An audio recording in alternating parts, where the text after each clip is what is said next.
Good morning, doggo.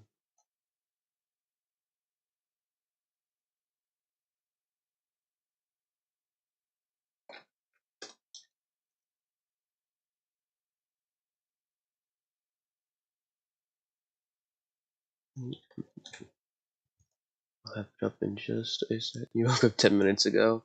I've been up for 2 or so hours.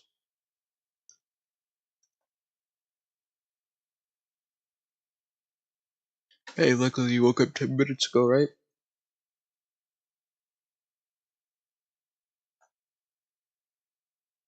Here it is. Where did we end off on?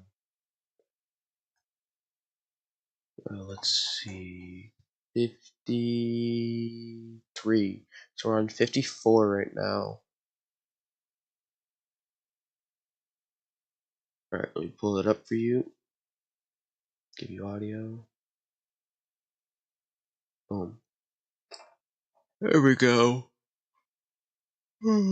Hey, look at that.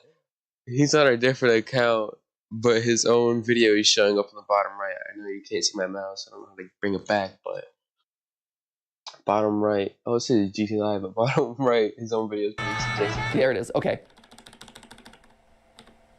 Ha ha ha! There it is. Ha. Do I skip this GT Live? Is it live?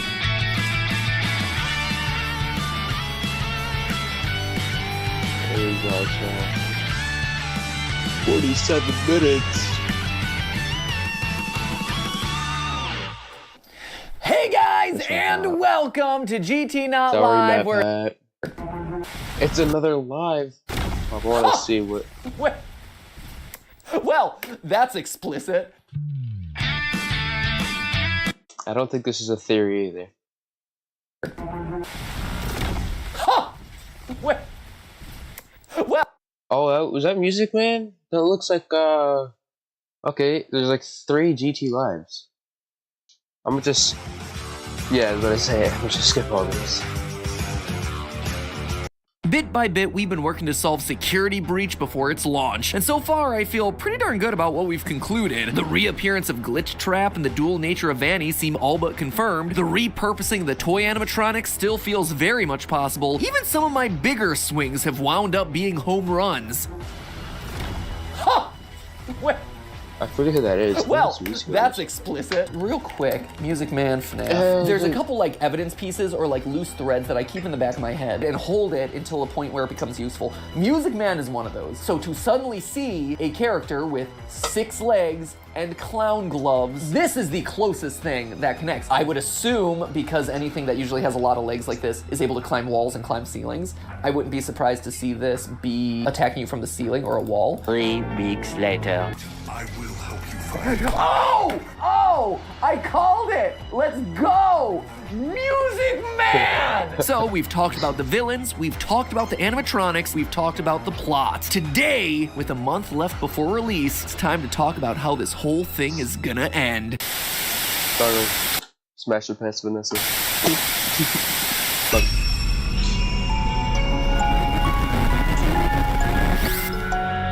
Hello, Internet. Welcome to Game Theory, the show that critics describe as Vanny-tastic. Before we begin, a quick reminder that 1 week from today, Tuesday, November 30th, is our big and final charity live stream benefiting St. Jude. It is the single biggest YouTube collaboration of the year. 50 creators across 9 hours. We have everything from Markiplier. It's Dad. The year. 50 creators across 9 hours. We have everything from Markiplier doing trumpet solos and Dawko doing contortions to Corpse Husband reading children's books and Dream getting dunked on in Squid Game. There's even giveaways that you can win with your donations. Pixel 6s, OLED switches, even special security breach merch that was sent to us directly from Steel Wool Studios. And it's all dedicated to treating children with cancer and then passing those treatments along so that anyone else affected with cancer can benefit. Which, gotta say, all of us know someone who's been affected. Kill kids and treat cancer. Or security breach by releasing short. What did you say? Doggo used to kill kids and cure cancer. Clips of an old Freddy Fazbear cartoon called Freddy and Friends on Tour. These 4 uploads, styled like an old Hanna-Barbera cartoon like 1969 Scooby-Doo or 1958's Yogi Bear, have been a huge source of information about this upcoming game, with each one hiding a frame or 2 screenshot of an existing animatronic in the middle of the episode, as well as the more focused reveal of a new animatronic towards the end. So, hidden in the middle of episodes, you see glitches showcasing Chica, Roxy Wolf, Monty Gator, our security guard from the game's first teaser, but now with yellow eyes. Why is she so close to the camera? And these creepy bots, which we later learned in the game's trailer, appear to be the service bots that are wandering around the Security Breach's mall complex. Meanwhile, at the end of each video, you had the reveal of the Sun and Moon guy, Evil Vanny, and of course, Music Man! There's even the reintroduction. I gotta say, FNAF Security Breach has to be like one of the least scariest games out of all the FNAF games. Of Glitch Trap, who, in the final... I think the scariest FNAF game that I played was probably... maybe FNAF 3? Video can be found by piecing together the upload's 20 purple and yellow glitches, kind of like a puzzle. Really one of the coolest ideas for a teaser reveal that I've ever seen. And honestly, just a really smart callback because, based on the YouTube description for these videos, these things are coming from the Fazbear Entertainment Archive. And what are we doing with these old tapes? That is right, I forgot about that. I have not played FNAF VR. If I had played it, if I've ever played it, that would have been my answer. We're assembling them, just like we saw with FNAF VR, we're assembling the tapes, also assembled Glitch Trap. So yet again, we assemble a series of tapes, the glitches get stronger, upload after upload, and boom, Gold Bunny make people go bye-bye. I don't know if they meant this intentionally or not, but still, cool detail. And then, just a couple weeks ago, the actual trailer came out and confirmed a lot of what we were seeing. There's all the animatronics, there's the creepy service bots, there's Music Man! We know basically everything that's in this game because we've seen basically everything that's been teased. Well, except for one thing. Through all the reveals and teasers and trailers, one thing remains a mystery. There is still one teased item that hasn't been revealed, and that is a tentacle monster. You heard that right. At the end of Fazbear and Friends Episode 1, we get this, a sliding tentacle slithering across the screen. And you know it's a big deal because it's simultaneously the first thing they tease, but also the last thing that they're keeping secret.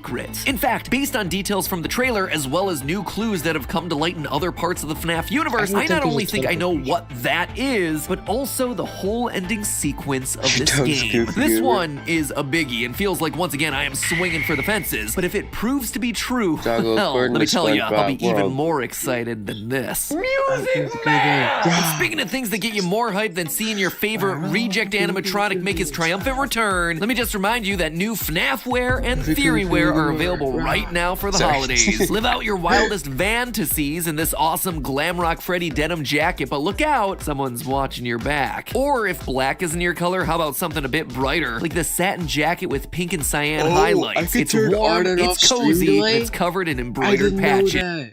I'm browsing around in the settings right now for the stream to see if I can figure out some stuff. It's turned off stream delay, but I don't know if it'll... The only thing it doesn't have are totally rad lasers to go with it. Pew, pew, pew, pew, pew. There's also the option of short or long sleeve t-shirts for all your favorites, from Monty to Vanny and everyone in between. Meanwhile, for all the rest of you theorists, we got the drip that'll make your friends go sheesh.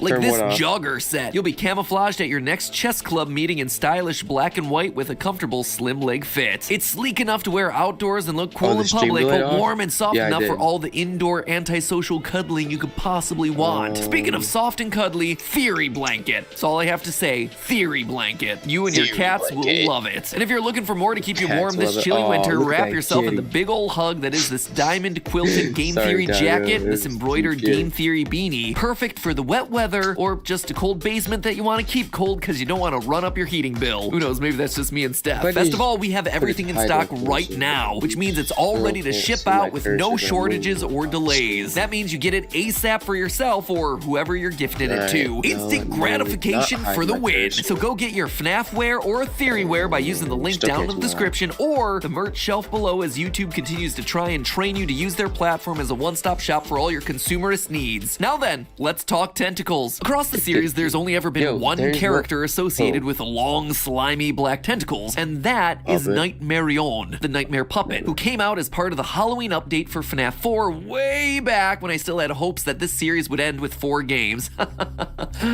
Oh, what a fool I was. And who we more recently saw in FNAF VR's Night Terrors minigame. This thing is like a hentacle that is just waiting to happen. Probably a hentacle that's already happened, to be honest, but I dare not look in that direction. So when you see a tentacle sliding across a staticky screen, immediately your mind is gonna jump to this character. And from a story standpoint, this would also make some level of sense. I mean, William Afton is back in the form of Glitch Trap, so presumably the puppet, this protector of lost souls that stands opposed to him, would try its best to come along for the ride too in an effort to thwart him once more. One problem with all this though, Nightmarion isn't canon. I mean, it is, but it isn't. It's complicated. Go figure, it's FNAF. Big surprise there. You see, Nightmarion's original appearance in FNAF 4's Halloween update is not canon. Something confirmed by Scott a long time ago before that DLC launched. Its appearance in FNAF VR, on the other hand, is canon, but not in the way you think. This is because FNAF VR is itself a video game produced by Fazbear Entertainment, so Nightmarion in the world of FNAF is no better than Mario, or Master Chief, or a Slender Man. It's a video game character, and as far as we know, that's it. It's not an actual active part of the real world lore in that universe. And you see, it's the lore that provides us another problem here. Canonically, the puppet is burned away. Its spirit is released in the fire that happens at the end of Pizzeria Simulator. And unlike Afton, who created a digitized version of himself hidden in a video game, something tells me that the puppet wasn't coding C++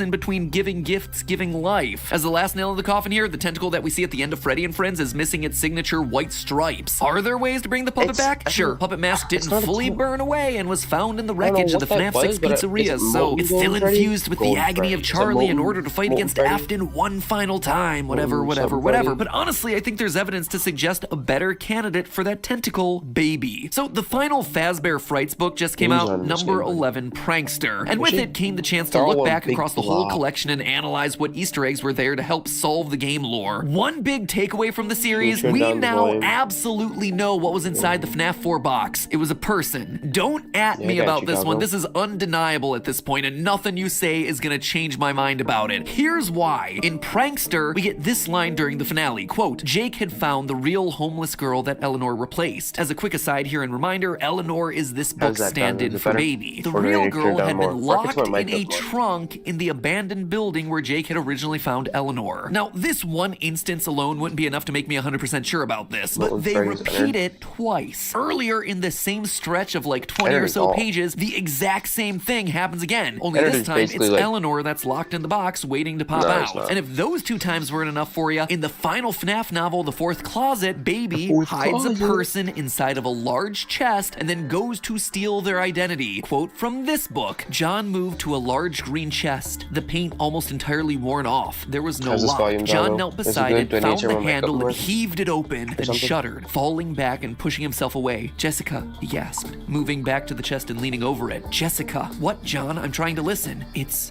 Charlie, he said hoarsely, in the chest. So 3 times in the various books of this franchise have we opened up a chest to find some person resting inside. That alone would be enough to be a trend, but the similarities in these situations continue. Not only does this very odd and very specific thing happen in both Fazbear Frights and the Silver Eyes novels, but both times the person inside the box is Charlie the puppet, or whatever her equivalent is in that universe. In The Fourth Closet, it's Charlotte, daughter of the genius animatronic inventor Henry, who tragically loses his young girl and then tries to rebuild her using robots. And over in Fazbear Frights, the homeless girl in the box is named Renelle. Stop me if this starts to sound familiar, but she's the daughter of genius inventor Dr. Talbert, who tragically loses his young girl and then tries to keep her alive by inventing Remnant. I'm just saying, whether you like it or not, it just seems like the books are trying real hard to tell us the solution to this one. And that's not a theory. That is me just literally calling attention to a repeated pattern in the books. Anyway, with the final Fazbear Fright comes the ending to the Stitch Raid story that I've been yammering on about for the better part of 2 years. And for good reason. This one story, told in short chunks at the end of each novel, has contained some of the biggest... And I'm actually kind of mad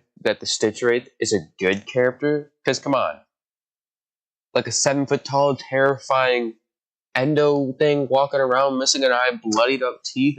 Like, That could easily be like one of the most terrifying reveals of any piece of media this franchise has ever produced. It was this story that really strengthened my belief in Golden Freddy having two souls inside of him. It's also the one that gives us that scene that we just talked about with the box. It even has a lore dump in the final pages where they just outright define what Remnant is. So that's why it really caught my attention when Baby started to do something that was completely out of character, shooting long black tentacles out of her body. Baby didn't do that. Her eyes bulged. Black tentacles shot from her mouth, from her fingers, from her toes. The slimy black vines climbed up the walls. It slithered over the floor. Tentacles flew from her and wrapped around his face. Yeah, that's new. So, Matt, Pat, you gotta remember, the books aren't fully canon. Not everything in the books is canon. We have some stuff is. Ourselves Baby, an animatronic that can transform into a believable copy of any person, now also able to erupt into blood tentacles. Yeah, the tentacles are made from black blood. Sorry if I didn't mention that before, but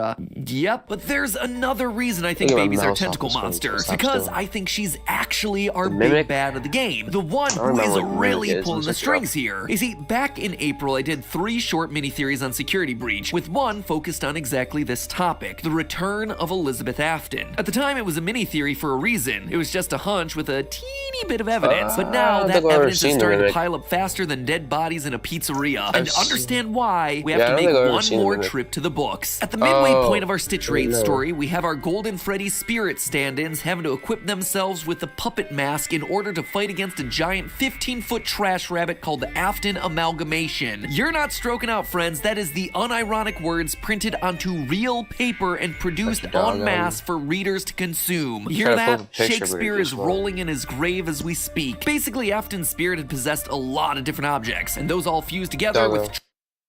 Real quick, is this the Mimic?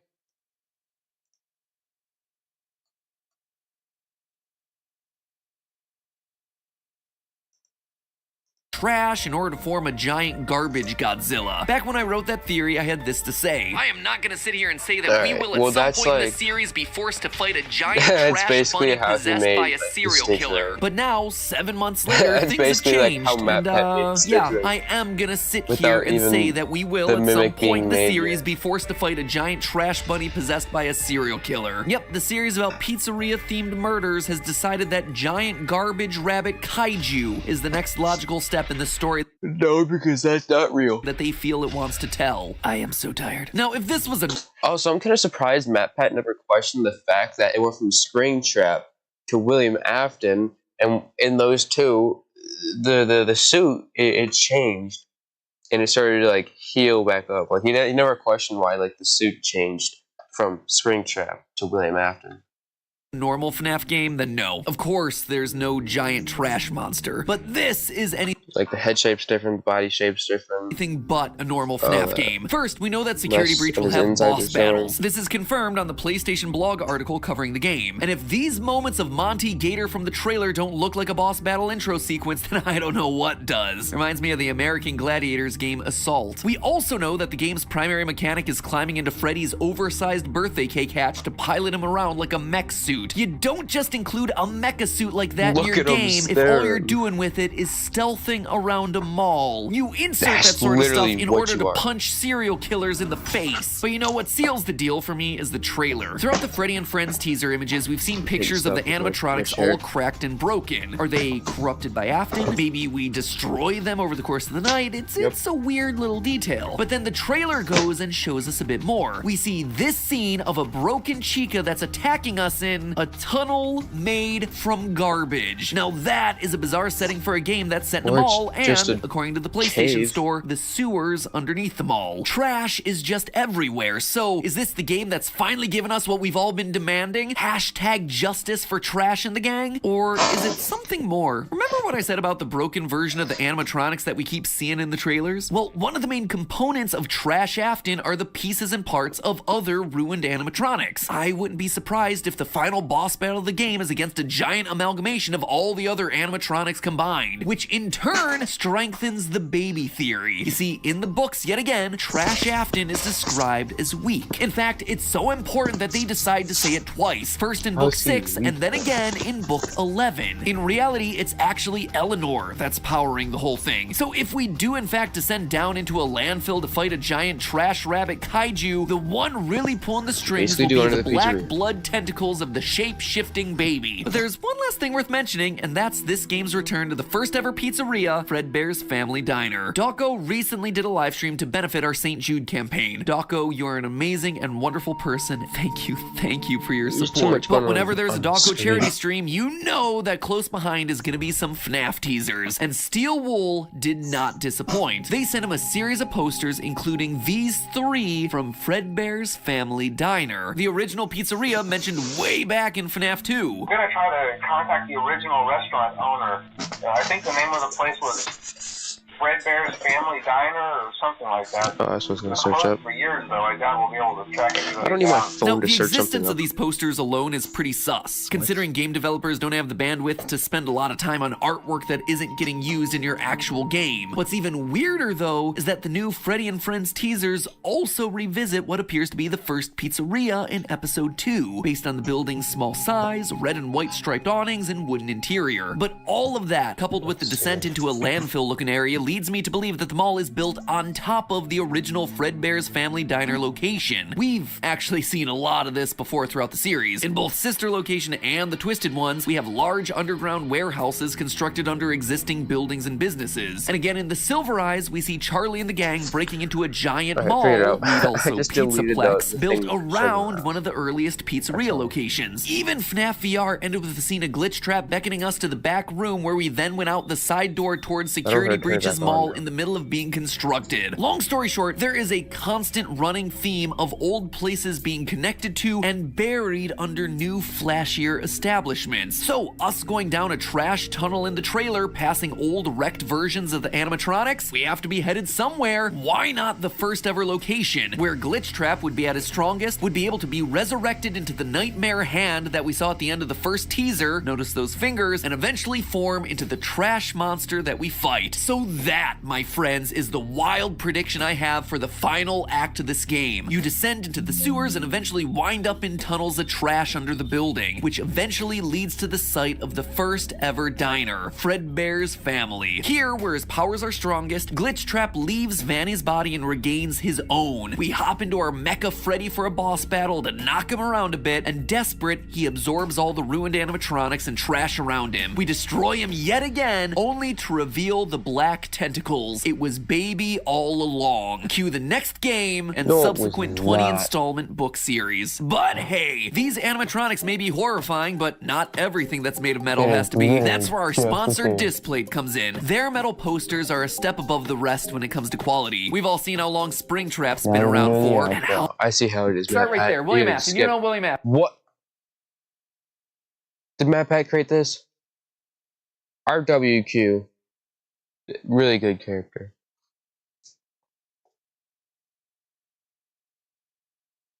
I'm skipping this. And that. And that.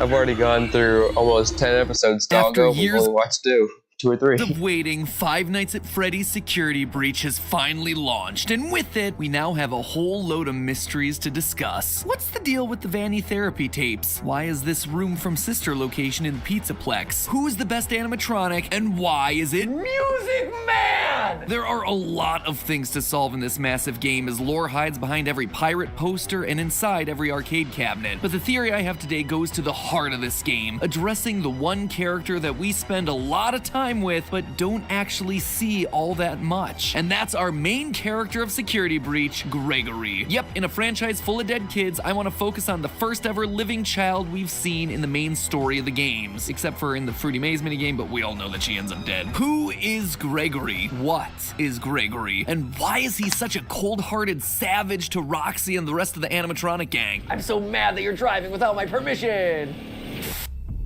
Oh my gosh! Gregory! is brutal. My friends, the answers to those questions will recontextualize everything that you thought you knew about this series. So let's begin.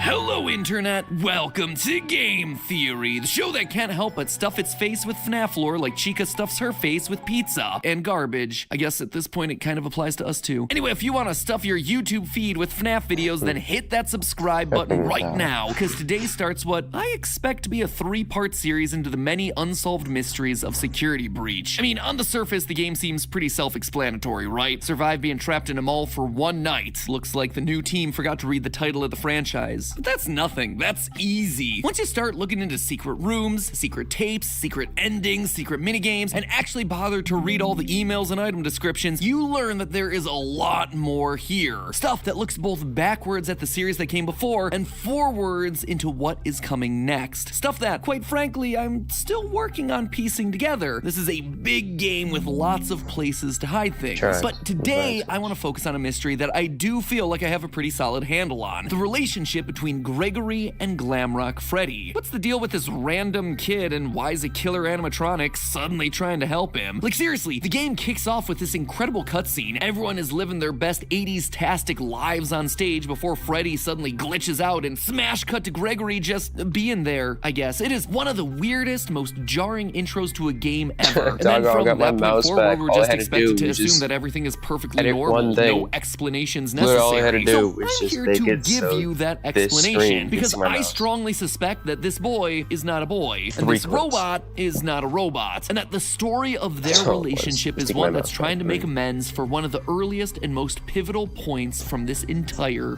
franchise. To begin, let's establish what we do know about Gregory in order to piece together the rest. So, what does the game offer us in terms of his backstory? Nothing. First and foremost, we know that he's pretty much off the radar. At the start of the game, Freddy does a quick scan only to realize your guest profile is he Robot Child? To me. Similarly, when security guard Vanessa is chatting it up with Freddy, we hear this part of their conversation. That is great news. He can be returned to his parents. He can't. Turns out, there's no record of him. Clearly, Gregory is not a guest at the Pizzaplex. It also seems like he has nowhere else to go. In the game's bad ending, unlocked by just leaving the building at 6 a.m., we see Gregory winding up in an alleyway sleeping in a cardboard box. He appears to be homeless. He's an orphan. This then explains a few other things that we see around the Pizzaplex. In a couple of hidden locations around the building, we find little dens that are filled with drawings, plushies, and beds. The most notable one being the one behind the daycare center. Gregory seems to be living inside the Pizzaplex, which would explain his lack of a guest pass. We can't even be sure that his name is Gregory. In the game's opening scene, Gregory has no issues speaking to Freddy. Will you shut up? Who said that? I did. However, once Freddy asks him for his name, he stutters. I'm Gregory. Why would he stutter on his name when he was clearly fine answering everything else just seconds before? So, what? Is that it? Gregory's just some homeless kid that sets up shop in the Pizzaplex and has to get wrapped up in Afton and Vanny's plans? Yeah, right. Of course not. Nothing in this franchise is ever an accident. Take a look at Gregory here. Notice anything familiar? Dark eyes, brown hair with a piece falling between his eyes, shorts, a shirt with 2 stripes across the middle. Ladies and gentlemen, Gregory is none other than the crying child. Don't believe me? I knew he was going to say that moment when Freddy suddenly stops what he's doing and says this. I feel you are broken. We all know that the language in this franchise is never chosen by accident. Everything is meticulously crafted. So is it a coincidence then that the word broken is only used one other time in the FNAF series to describe a child? That iconic FNAF 4 clip with crying child and golden Fredbear. You're broken. We're still your friends. I will put you back together. The fact that both crying child and Gregory look alike and are considered to be broken screams of a connection existing between these two. Him being the crying child would also explain why he has nowhere else to go. His dad is an undead zombie living inside a yellow bunny suit, and his mom is MIA. There's also lines like this. Your parents want you to follow me. Your family is looking for you. Let me take you to your parents. On one hand, this just sounds like Chica spouting out some generic security protocol. On the other hand, if indeed if you've been getting scam texts, this guy's a robot. Like these, that's a robot doggo. I said that probably means your data's been leaked. Indeed, Gregory is the crying child, Chica's lines here take on a whole new meaning, because she is quite literally bringing him to his family, his father living in the basement, William Afton. But obviously there's one big problem with this, one that I'm sure all of you are screaming at your monitors or typing aggressively down in the comments. Crying child is dead. He died in FNAF 4 when his older brother Michael picked him up to be chomped. And not only did he die, his soul then went on to be one of the two spirits possessing Golden Freddy, the other being the vengeful spirit Cassidy, before he was finally put to rest by the puppet in the happiest day ending of FNAF 3. This kid is well and truly gone. He is removed from the franchise. He is one of the few cards that are officially off the lore table. So why then do I dare invoke his name here? Because Gregory is a robot, a rebuilt version of the crying child. Flame shields activate, because it's time for everyone's favorite segment. MatPat uses the lore from multiple FNAF books to try and explain parts of the game that don't make sense. I'll try to make this as quick and painless for all of us as possible. In the books, children having tragic premature deaths and then being rebuilt as robots by their grieving fathers is something that happens a lot. Which is crazy. If I had a nickel for every time this plot line showed up, I'd have like 3 nickels, which isn't a lot, but it's weird that it happened 3 times. In the original novel trilogy, the whole big twist of that was that Charlie, daughter of Henry Emily, died as a kid, and that her father put her back together by building robotic versions of her, each one representing a different stage of her growing up development. Then again, in Fazbear Frights, we have the character of Eleanor, who is strongly implied to have been built as a replacement daughter, as well as Dr. Telbert, who developed Remnant as a way to preserve his sick and dying daughter. And all of this is without me even going into the numerous stories where children get swapped out for robots and or Fazgoo, which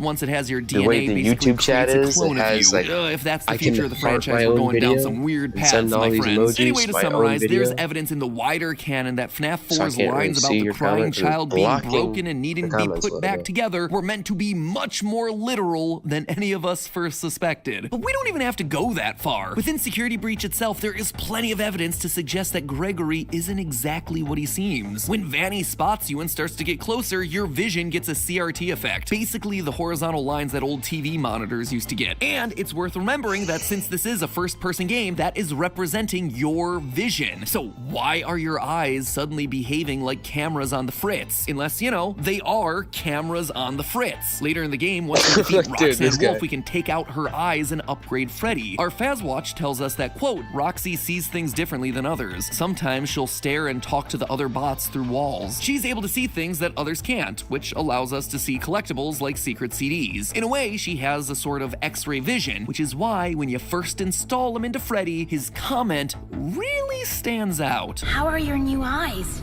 I am having a hard time adjusting. You look different to me.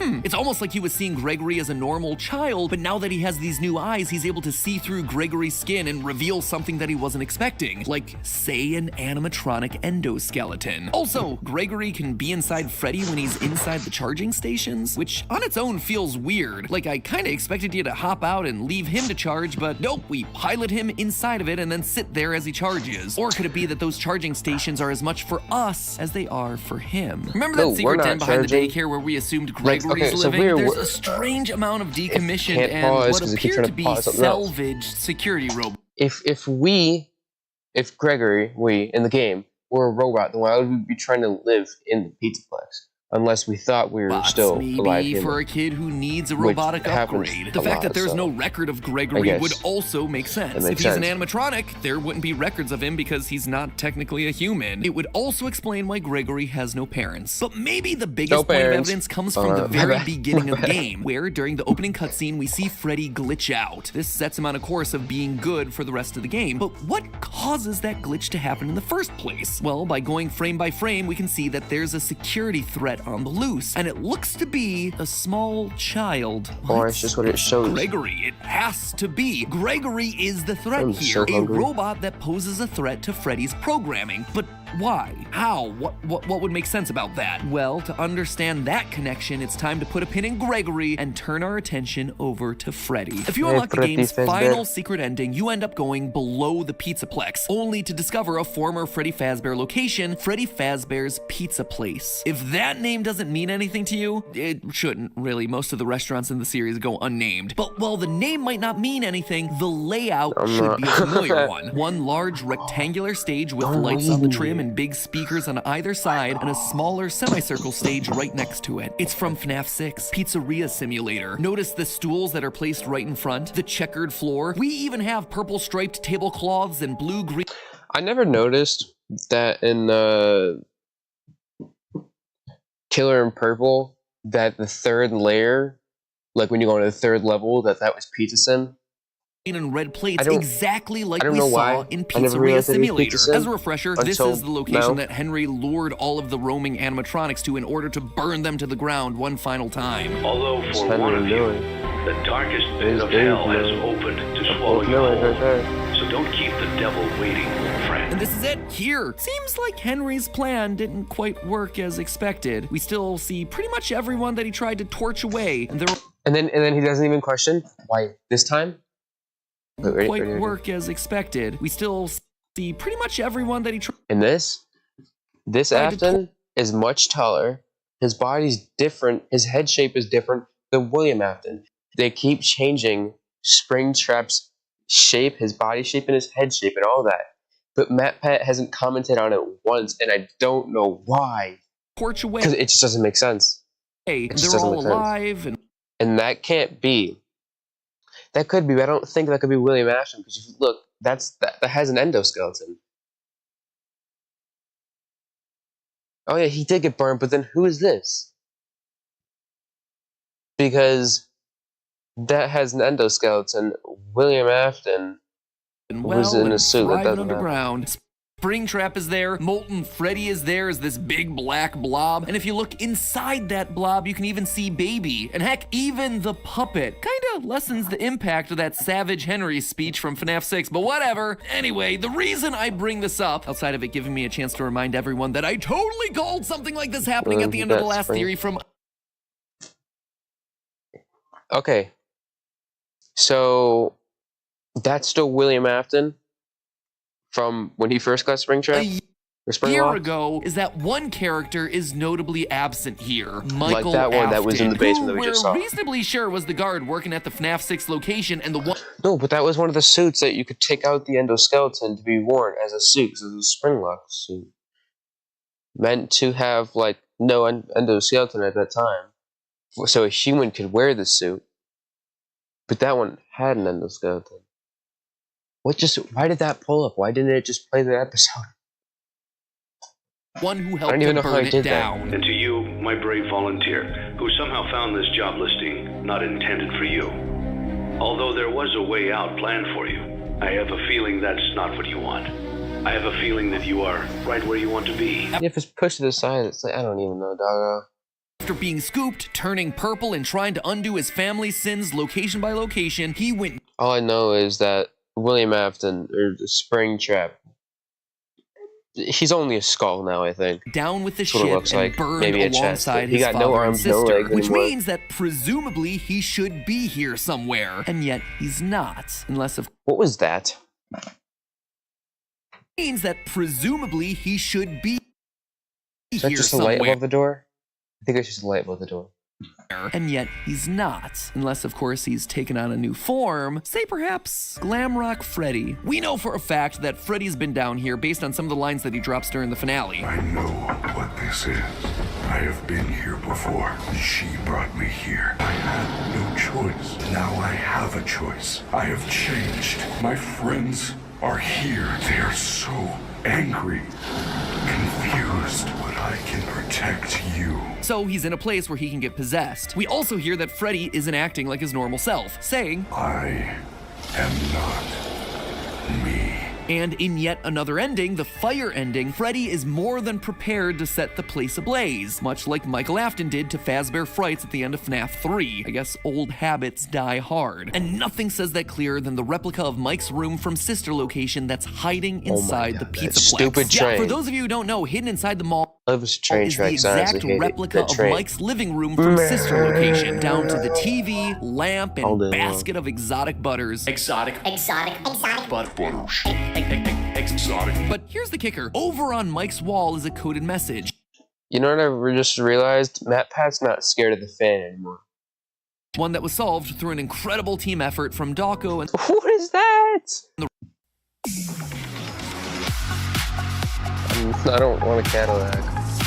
Rest of the FNAF subreddit. It reads as follows, quote, "Break and mend, I built the breath. They hunt now, drawn to life. Not real, still me. And frit and fraught with thought and zest, and guessed no blunt woes. Dodge, duck, flash, shoot, crawl, run, crush the vile band. Cry not, try not, do not hold out hope. Your life, your aim will save those with soul." I feel...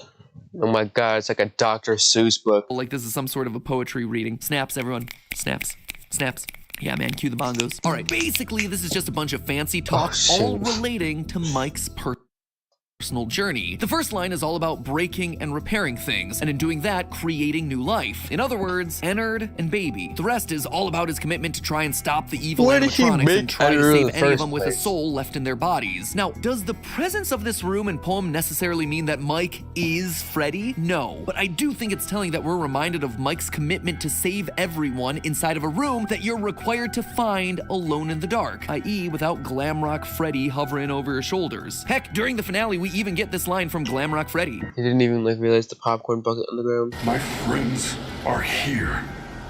They are so angry, confused. He's talking about Molten Freddy, the spirits trapped inside of the blob. It's very possible that those were indeed his friends captured and killed back in the day. Maybe William himself struck back against the kids that had bullied his youngest son, and now some of their spirits are trapped below the surface as part of the blob in this abandoned restaurant. Or that is Mangle, and that is not Funtime Foxy, because you can see no split in her face. Maybe that's why Gregory is so brutal to all of these animatronics at the end of each boss battle. They killed him back in 1983, and now it's his turn to show the bullies no mercy by launching a go-kart at their face and ripping out their eyeballs. And meanwhile, Freddy is sad because they are quite literally his friends from when they were alive. But to me, honestly, the biggest connection points between Mike and Glamrock Freddy are thematic. Their narrative. Mike... What time point is this? Has been moving to location after location to try and undo his father's horrible work. This would just be a continuation of that story, as both Aftons return post-fire. And more importantly, it also completes the arc of the crying child and his older brother. Since accidentally killing his brother in FNAF 4, Michael's been trying to make amends. This would be quite literally their grand reunion. An older brother finally able to protect and defend his younger sibling in a way that he failed to earlier in their lives. This is also why Freddy's programming would glitch out after he encounters Gregory in the opening cutscene. The soul of Mike, buried deep in Freddy's code, comes through upon sensing his brother again. It hotwires the system so that Michael Afton, in the body of Freddy, can defend his kid brother. And the Afton story doesn't stop there either. In part of the Pizza Plex, we find a family dinner scene made up of decommissioned staff robots. A father, a mother that kind of looks like Ballora, a daughter with rosy cheeks and orange pigtails, a son, and one with its head missing. The child whose head was bitten off in 1983. This is very clearly the Afton family. There is no doubt about that. The story continues in this game. In fact, I expect that's why the Save Vanny ending here is so important. If you manage to find and complete all the Princess Quest arcade cabinets hidden throughout the Pizza Plex, you get an ending where we are able to save Vanny from the control of Glitch Trap. This is something that we predicted would be possible literally a year ago in a theory, but I bring this up not to pat myself on the back, but... Can MatPat even, comment on Twitter and stuff like that, whether these theories are correct or not anymore, since rather he's to call retired? out the final moment of this ending, where we see Gregory, Freddy, and Vanny all sitting together on a hill. A hill that I should point out is oddly reminiscent of the FNAF 6 Gravestone Hill. It feels meaningful, like all these characters have some sort of history. Why would Vanny be there otherwise? Unless this is meant to be the crying child, Michael, and maybe even Elizabeth, the Afton children. The three kids who literally had their lives stolen by the evil deeds of their father. Finally reunited, finally able to share a moment of peace on this hill. After all, Vanessa does have green eyes and blonde hair, just like someone else that we know from the series, but that's probably a theory that's best saved for another day. Long story short here, Gregory isn't just any kid. He's not just the crying child either. He's the rebuilt version of the crying child, an animatronic designed to fill the void left by the death of Afton's youngest son, literally put back together piece by piece. And Mike, meanwhile, is also back, glammed out this time, continuing to make amends for his past by reuniting with the brother that he accidentally killed as a kid and protecting him in a way that he never could before. Which then leaves us with a question: who's Vanny? How does she fit into all this? Why does she fit into all this? And why does Robot Gregory glitch out each and every time she gets close? That, my theorists, will have to wait for the next episode, because this episode's running long and honestly I need more time to think through the answers. So in the meantime, theorists, remember, hit that subscribe button so you don't miss how all these clues fit together. You're not going to want to miss that next episode, mostly because, you know, if you do, the FNAF lore will no longer make any sense to you whatsoever. Plus, hitting the subscribe button's free, and let's be honest, at this point you owe it to yourself to see how it all plays out. But for now, remember, it's all just a theory. A game theory. Thanks for watching. Goodbye. You ever have a clip you just want to share with your friends? You can't go back in the game and the replay's gone forever. Outplayed has... Yep. Gregory, do you see that bit of green spinach in your teeth? Have you ever heard of Fortnite, Gregory? You need to floss. You need to floss, Gregory. That's how I feel after. Well, this is embarrassing. I'm gonna let you guys have this one, and I'll see you. But yeah, dude, look at that head shape is different than the original Spring Trap. I need to get off this topic. Next game, I always come back, and you know the bit. Did we just win? No, we did not, Superstar.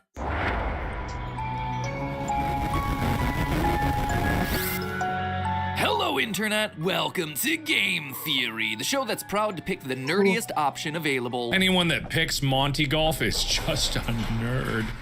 Gator Golf. Joke's on you, Mark. Fazcam is OP. Plus, being a nerd allowed me to discover the secret daycare room and sister location room. So who's the nerd now? Me. It's still me. Last time we dove into the time travel ball pit that is Five Nights at Freddy's security breach, I walked away with some, let's just call them divisive conclusions. Basically, it was an episode with 3 separate theories packaged together. We proposed one, that Glamrock Freddy wasn't just your average sentient animatronic, but rather was possessed by the spirit of Michael Afton doing everything he can to protect Gregory. This one was generally well received, so cool, let's keep going. Why would Michael protect this random kid? Well, because 2, Gregory, whether literally or symbolically, is Michael's younger brother, FNAF 4's crying child. I started to lose people at this point, but it was really theory number 3 that threw us for a loop, because there's a good bit of evidence in both the game and in the history of the franchise to suggest that 3, Gregory is a robot, the crying child's consciousness literally transplanted into a robotic body sometime after he dies in the bite of 83. Oh, and there were a lot of strong opinions on that, with some people really liking the theory, and others... I don't know how people, like...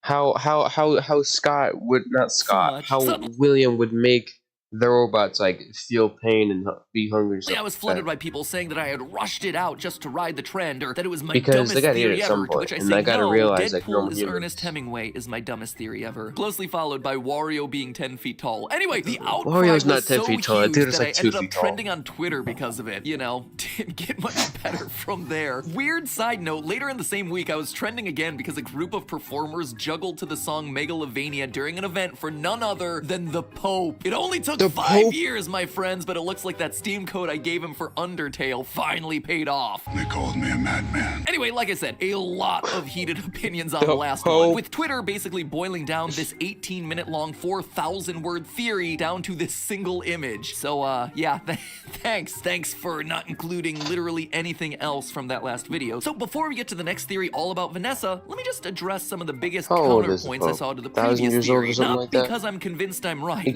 Far from it, in in fact. But because I think that the Gregory is crying child theory currently fits the best with everything the game has presented to us thus far. First, one of the key pieces of evidence last episode was this line right at the start of the game where Freddy says to Gregory, I feel you are broken. This, to me, was a clear connection back to the crying child from FNAF 4 where psychic friend Fredbear says to him, you are broken. I mean, kinda speaks for itself. It's a parallel that's made stronger when you actually remember how that line gets delivered back in that game. There was really no way of knowing back when FNAF 4 was released, but thanks to a secret room found in Sister Location, we know that psychic friend Fredbear is actually a plushie with a walkie-talkie inside of him. A walkie-talkie that allowed William Afton to scare and manipulate his youngest son. Father of the Year, ladies and gentlemen. Also know that throughout FNAF 4, all of William's lines use the color FFFF57, a bright golden yellow. Golden bunny, golden yellow makes sense. But the iconic final lines of You're Broken, I will put it back together, actually use a different color. A lighter yellow, FFFFA0. Back then, we never really came to a satisfying explanation. Was it a mistake? Was it another spirit? Was it maybe the puppet? But now, 7 years of investigation later, we know for sure someone else is indeed talking here. Someone who, in Sister Location, is mistaken for his dad. Someone who turns purple, just like his dad. Someone who can't die, like his dad. And someone who had the lines immediately prior apologizing to his kid brother, but when that didn't get through, decided to try comforting him through the voice of his best friend. It's Michael Afton, represented by a lighter color of yellow, a color that symbolically connects him back to his father. In short, we have Michael Afton in FNAF 4 saying the line, you're broken, to his brother through the voice of a Fredbear plush. And here in Security Breach, if we're right about all this, we once again have him saying the same line, you're broken, to his brother through the voice of another Freddy, this time Glamrock Freddy. I personally think it's a really cool narrative connection between all these games, but a lot of people were quick to point out that there's dialogue in the game files that was cut from the final release, where Freddy says that Gregory is bleeding. Specifically, he says, your arm is cut badly, and I am detecting blood. You are injured. This, for many people, disproved that Gregory's an animatronic, and I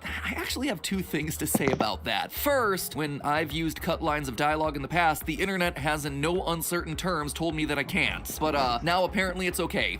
Kinda inconsistent there, guys, and honestly, I think cutting it, regardless of the reason, shows that it didn't fit the final creative intent of the game. But anyway, if that's the case, then I gotta bring this line up. A cut line of dialogue discovered by GB Aura Recharged in the game files. This one is Freddy saying, Gregory, I know why you're not in the customer database. I remember you from the... And it cuts off. Obviously, it's vague. It's kept very intentionally vague. But it also shows that Gregory is special in a way that the other disappeared kids aren't. There's a reason maybe he just snuck in. Maybe he literally just snuck in. Somewhere specific that Freddy knows about. If I were to guess, I'd say like I do. the underground Make pizzeria. one for but, me. You know, that's just me walk a couple hours Adding here. To the give Gregory it to me. is Just special idea is the fact that home. Chica knows his name. She calls it out in the middle of the pizzeria. Strange detail for a kid who supposedly has no records in the system. Secondly, actually, and I hate cool. to be the bearer of bad news here, but in the books, because everybody loves when I go back to that well, animatronic children do actually bleed. They can also cry and feel cold. Heck, they can even feel hungry. This is literally the question I was literally just asking because I didn't know how they feel pain and stuff like how they eat. And you don't even have to go to the books for that one. You can just see it with Chica's pizza obsession and Security Breach. So to tell me that a robot child can't bleed? Yeah, I think you gotta really look at the franchise that we're talking about here. And for everyone who is confused about the timeline of Crying Child still being alive and the fact that he would be older at this point, that wouldn't actually be the case. Animatronic children in the books stay at whatever age they're built to be.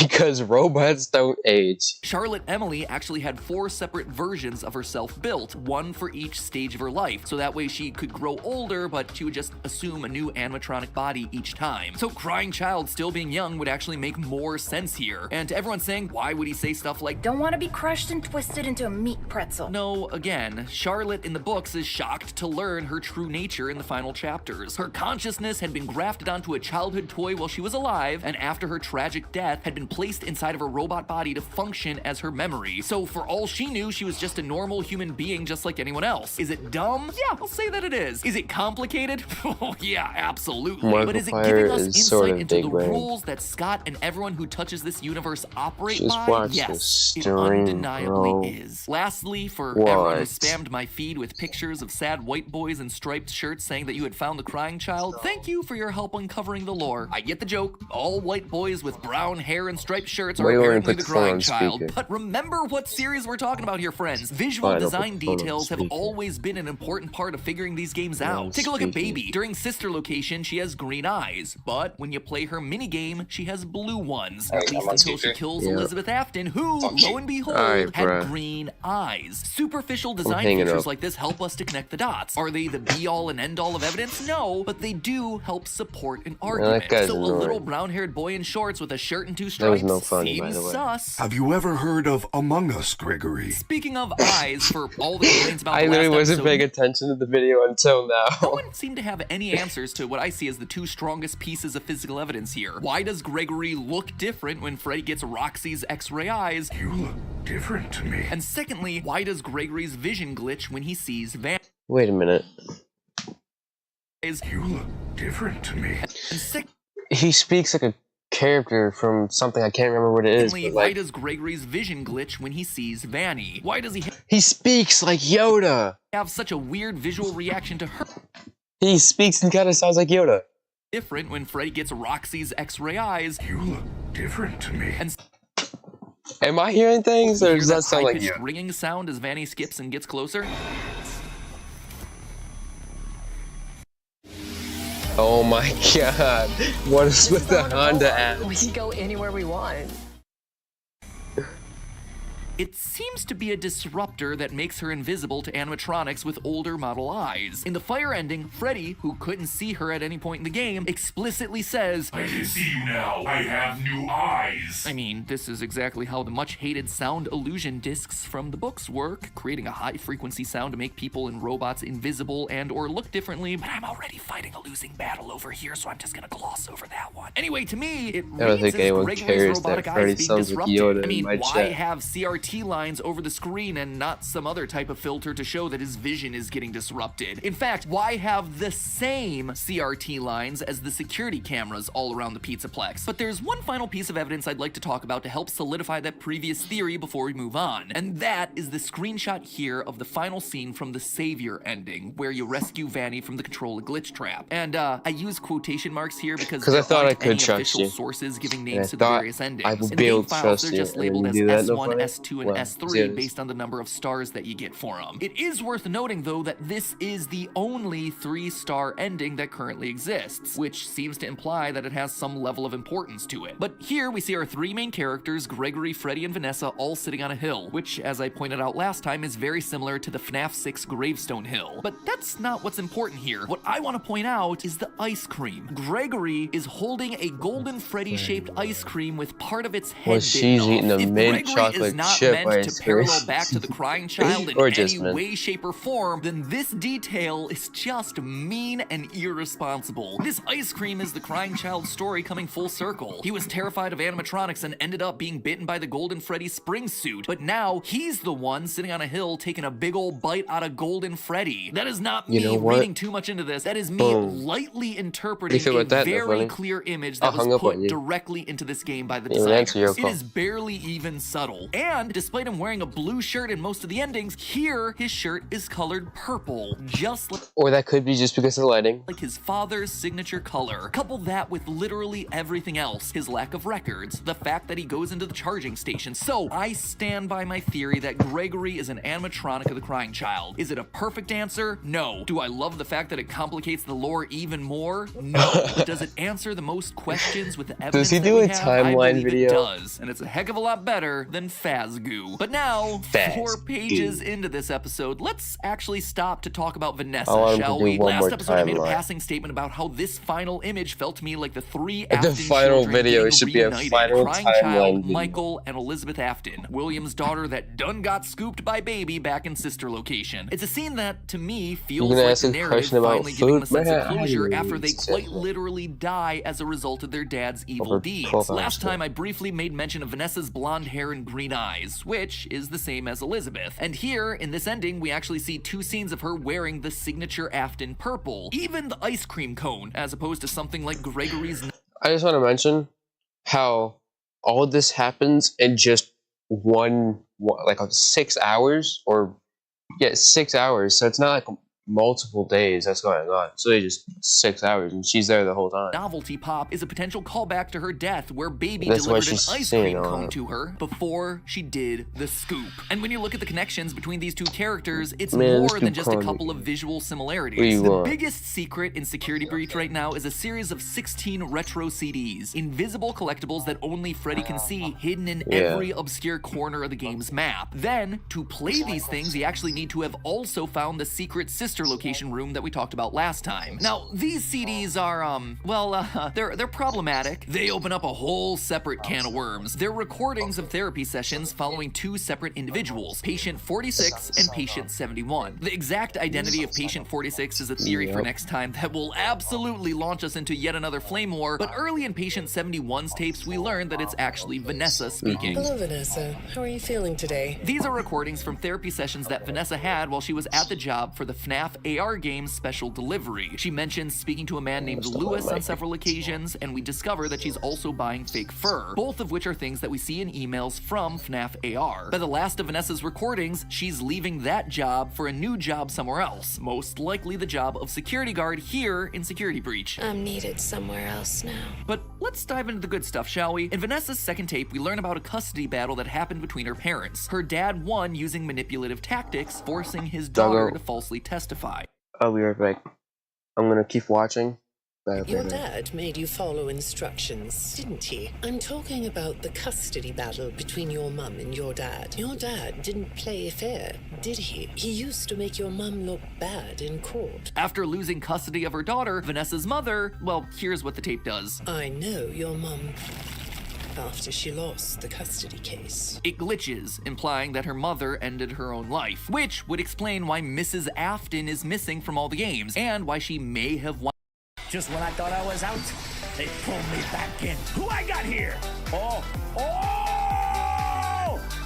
Okay, wait, I don't want to be wrong, like I always am, but who else could it be?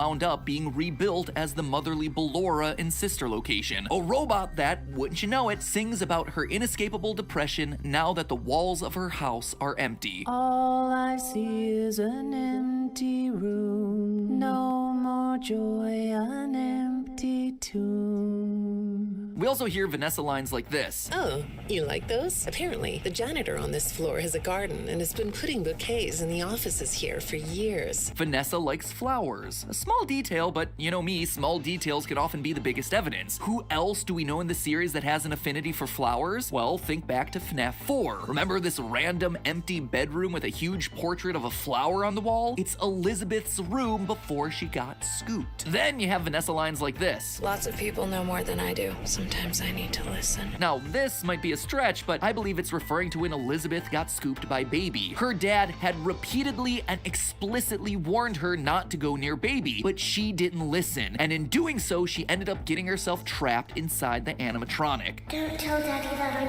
here. I wanted to watch a show too. I don't know why he won't let me come see you. You're wonderful. Vanessa also says in her tapes that she doesn't like dark basements. I have a craft space in my basement. Maybe I could come up with something you could learn to do. I don't like dark basements. It's another line that seems to be pointing us in the direction of Baby, who was trapped underground for years in Circus Baby's entertainment and rentals, looking for a way back to the surface. I've been out before, but they always put me back. They always put us back inside. There's nowhere for us to hide here. There is nowhere to go. And to put one final nail in this coffin, right back in the second CD, we actually learn the name of Vanessa's father. I feel like I know your dad, too. Bill, right? Bill is short for William. That's just the game trolling us with a coincidence, right? Wrong. You see, going back to FNAF AR, we learned that Vanessa's last name begins with an A. From there, we can connect the dots. Bill A, William Afton. But I'm not even like fully back yet, but the fact that he just said Bill is short for William, like, I don't understand the shortings for name. How is Charlie short for Charlotte? And how is Bill short for William? There is no B And William. My bad. But you see how effective that was. How are you not dead? I mean, to be fair, the thought that burning him is going to work is stupid, because people have tried to burn him to death no less than 3 times in this franchise. Spoiler alert, it doesn't work. But here's the kicker. At the end of the game, we meet the Blob, a weird tentacle monster made up of all the original members of the series. FNAF 1's Chica and Bonnie, FNAF 2's Mangle, Sister Location's Funtime Freddy, a random endoskeleton crawling out of the bottom, the puppet mask without tears, I might point out, and Baby's face. Now, don't get me started on this being Baby's original face and not Scrap Baby's updated look where she came back to FNAF 6 in. I have words about that. Anyway, look at them all here on screen. You notice anything strange? Most of the animatronics' eyes are lit up. Funtime Freddy, Chica, Mangle, even this random endoskeleton at the bottom. But now take a look back at Baby's mask. The eyes are blacked out. So although the Blob has absorbed Baby's body during the burning down of Freddy Fazbear's Pizza Place, also, her spirit... the puppet's mask isn't up either. I don't know if you said that, but the puppet's mask isn't lit up either. Sonic's eyes are lit up. Funtime Freddy, Chica, Mangle, even this random endoskeleton at the bottom. But now take a look back at Baby's mask. The eyes are blacked out. So although the Blob has absorbed Baby's body during the burning down of Freddy Fazbear's Pizza Place, her spirit, the spirit of Elizabeth Afton, is no longer present. It is unaccounted for. It is on the loose, and as such, potentially at large within the game. Is she, in some way, Vanessa? And if so, how?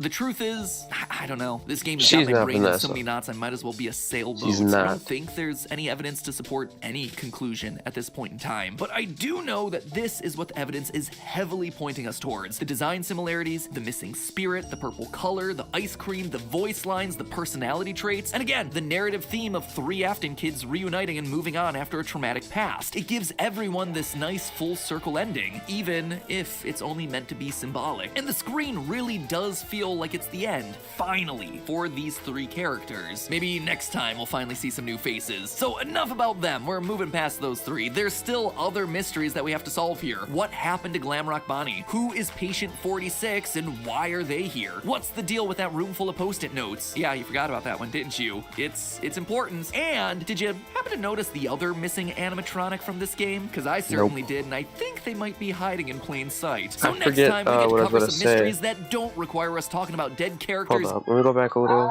just so I can figure out what I was about to say. If it's only meant to be symbolic. And the screen really does feel... Oh, yeah, I don't know why this reminded me, but Scott never released a game.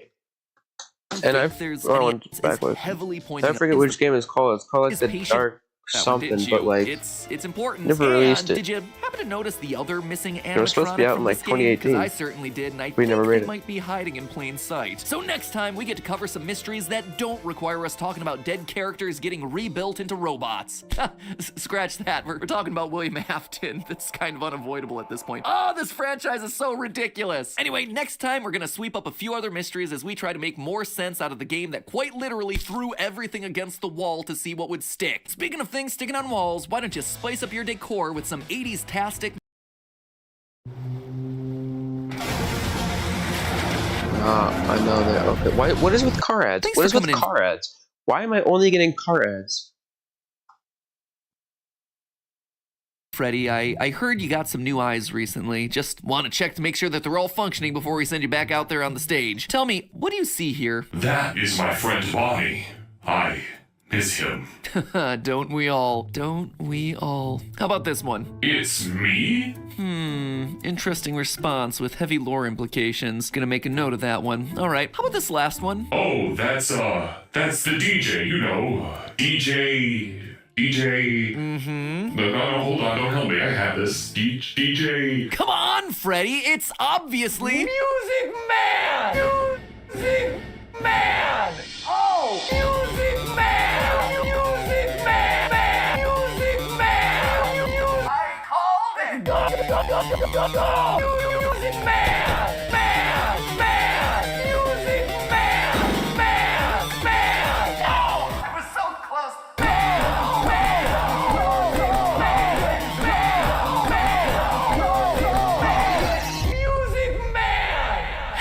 internet? Welcome to Game Theory, where the only thing that slaps harder than our remixes is you slapping that subscribe button. A huge thank you to Doofix from the Game Theory subreddit for helping that meme achieve its true final form, and for letting me use it as a part of this video. As I write this, his masterpiece only has 400 views, so let's blow that channel up. Link is in the top line of the description. You know what to say. Fill up those comments. Let me hear ya. Music Man! As the man said in the song, let's go! Let's go! Go! Go! Say what you will about Security Breach, and there's certainly a lot you can say about Security Breach. The fact that it launched this weird, unseen animatronic from Pizzeria Simulator into meme lord status is perhaps its greatest accomplishment. And speaking of other unseen animatronics, today's episode is actually a pair of mini-theories all about two animatronics that are notably absent from this newest game. Characters that have been with us since the very beginning of the franchise, but whose 80s shoulder pads apparently weren't big enough for the final cut. And in a game that throws so much Freddy spaghetti against a lore wall to see what sticks, what gets excluded from the game is almost as interesting as what made the final cut. So what are the mysteries surrounding these two animatronics? Can we solve the mysteries? And what do the solutions tell us about the lore of this new game? That, my loyal theorists, is what we aim to answer today. Missing animatronic number 1, Glamrock Bonnie. We all thought it was strange when the trailers first dropped and we saw our favorite animatronics in their new 80s getup. Freddy, Chica, Foxy, kind of, and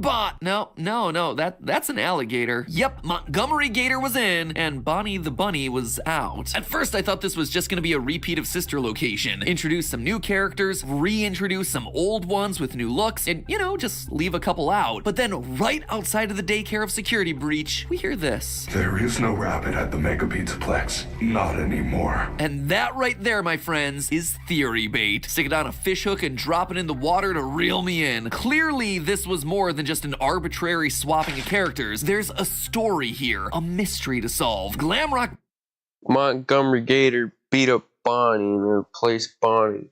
Bonnie did exist at some point here in the Pizzaplex and now doesn't. And the game continues to remind us of this mystery as we explore them all. While trying to decommission Chica, you have to venture into Bonnie Bowl. And while we're up there, Freddy says this. I do not come up here anymore. I miss him. We even get a collectible message from Roxy Raceway that talks about him. Quote, management report, the bowling alley needs a re-theme. While most of the Bonnie art was removed, kids keep asking, where's Bonnie? Do we have an officially approved response? So yeah, where is Bonnie? The kids want to know, and heck, I want to know what happened to everyone's favorite rabbit. Well, to answer that, we actually have to follow the other messages that we get in the Faz Watch. Specifically, this security alert found behind a locked Monty gate in the game's opening service tunnel. Quote, security report 12:24 a.m. Bonnie is seen leaving his green room in Rockstar Row heading east towards the atrium. 2:40 a.m. Bonnie enters the East Arcade. 4:12 a.m. Bonnie enters Monty Golf. Bonnie is wandering around the Pizzaplex and winds up in Monty Gator Golf. I told you,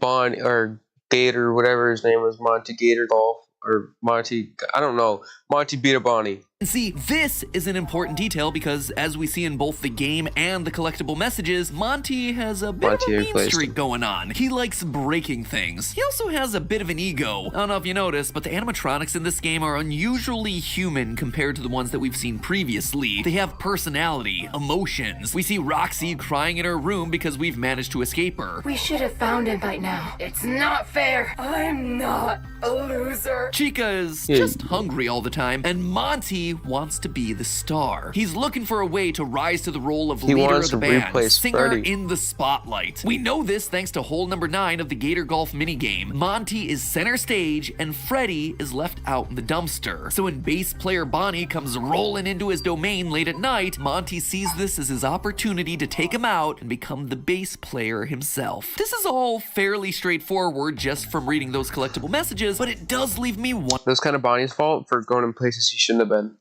Wondering why. Why did Bonnie go to Monty Golf in the first place? Yeah, well, what if someone led Bonnie there so he would get destroyed? Monty would get what he wants, a more prominent role in the band, and Bonnie would be quietly decommissioned and turned to scrap. Scrap that could then be used to help rebuild another rabbit that we're all familiar with. One that's hiding out in the basement. Good old Burn Trap Afton. You want to No, because Bonnie's purple, and know he's where not Glamrock purple. Bonnie is? Right there, right in front of your face. Burntrap's body is Glamrock Bonnie's body. And I'm not just saying that because they're both rabbits. There's actually a couple more clues that pointed me in this direction. If we turn back to when we last saw Afton in the form of Scrap Trap during Pizzeria Simulator and Ultimate Custom Night, there were some interesting design details. Namely, the fact that we can see a lot of bone underneath the suit. A lot of bone. Top of his skull, his jaw, around the eyes here, even the collarbone you can make out in his jump scare. But here in Security Breach, Afton has basically got a whole new body. As Scrap Trap, he was made primarily of bone and muscle, but now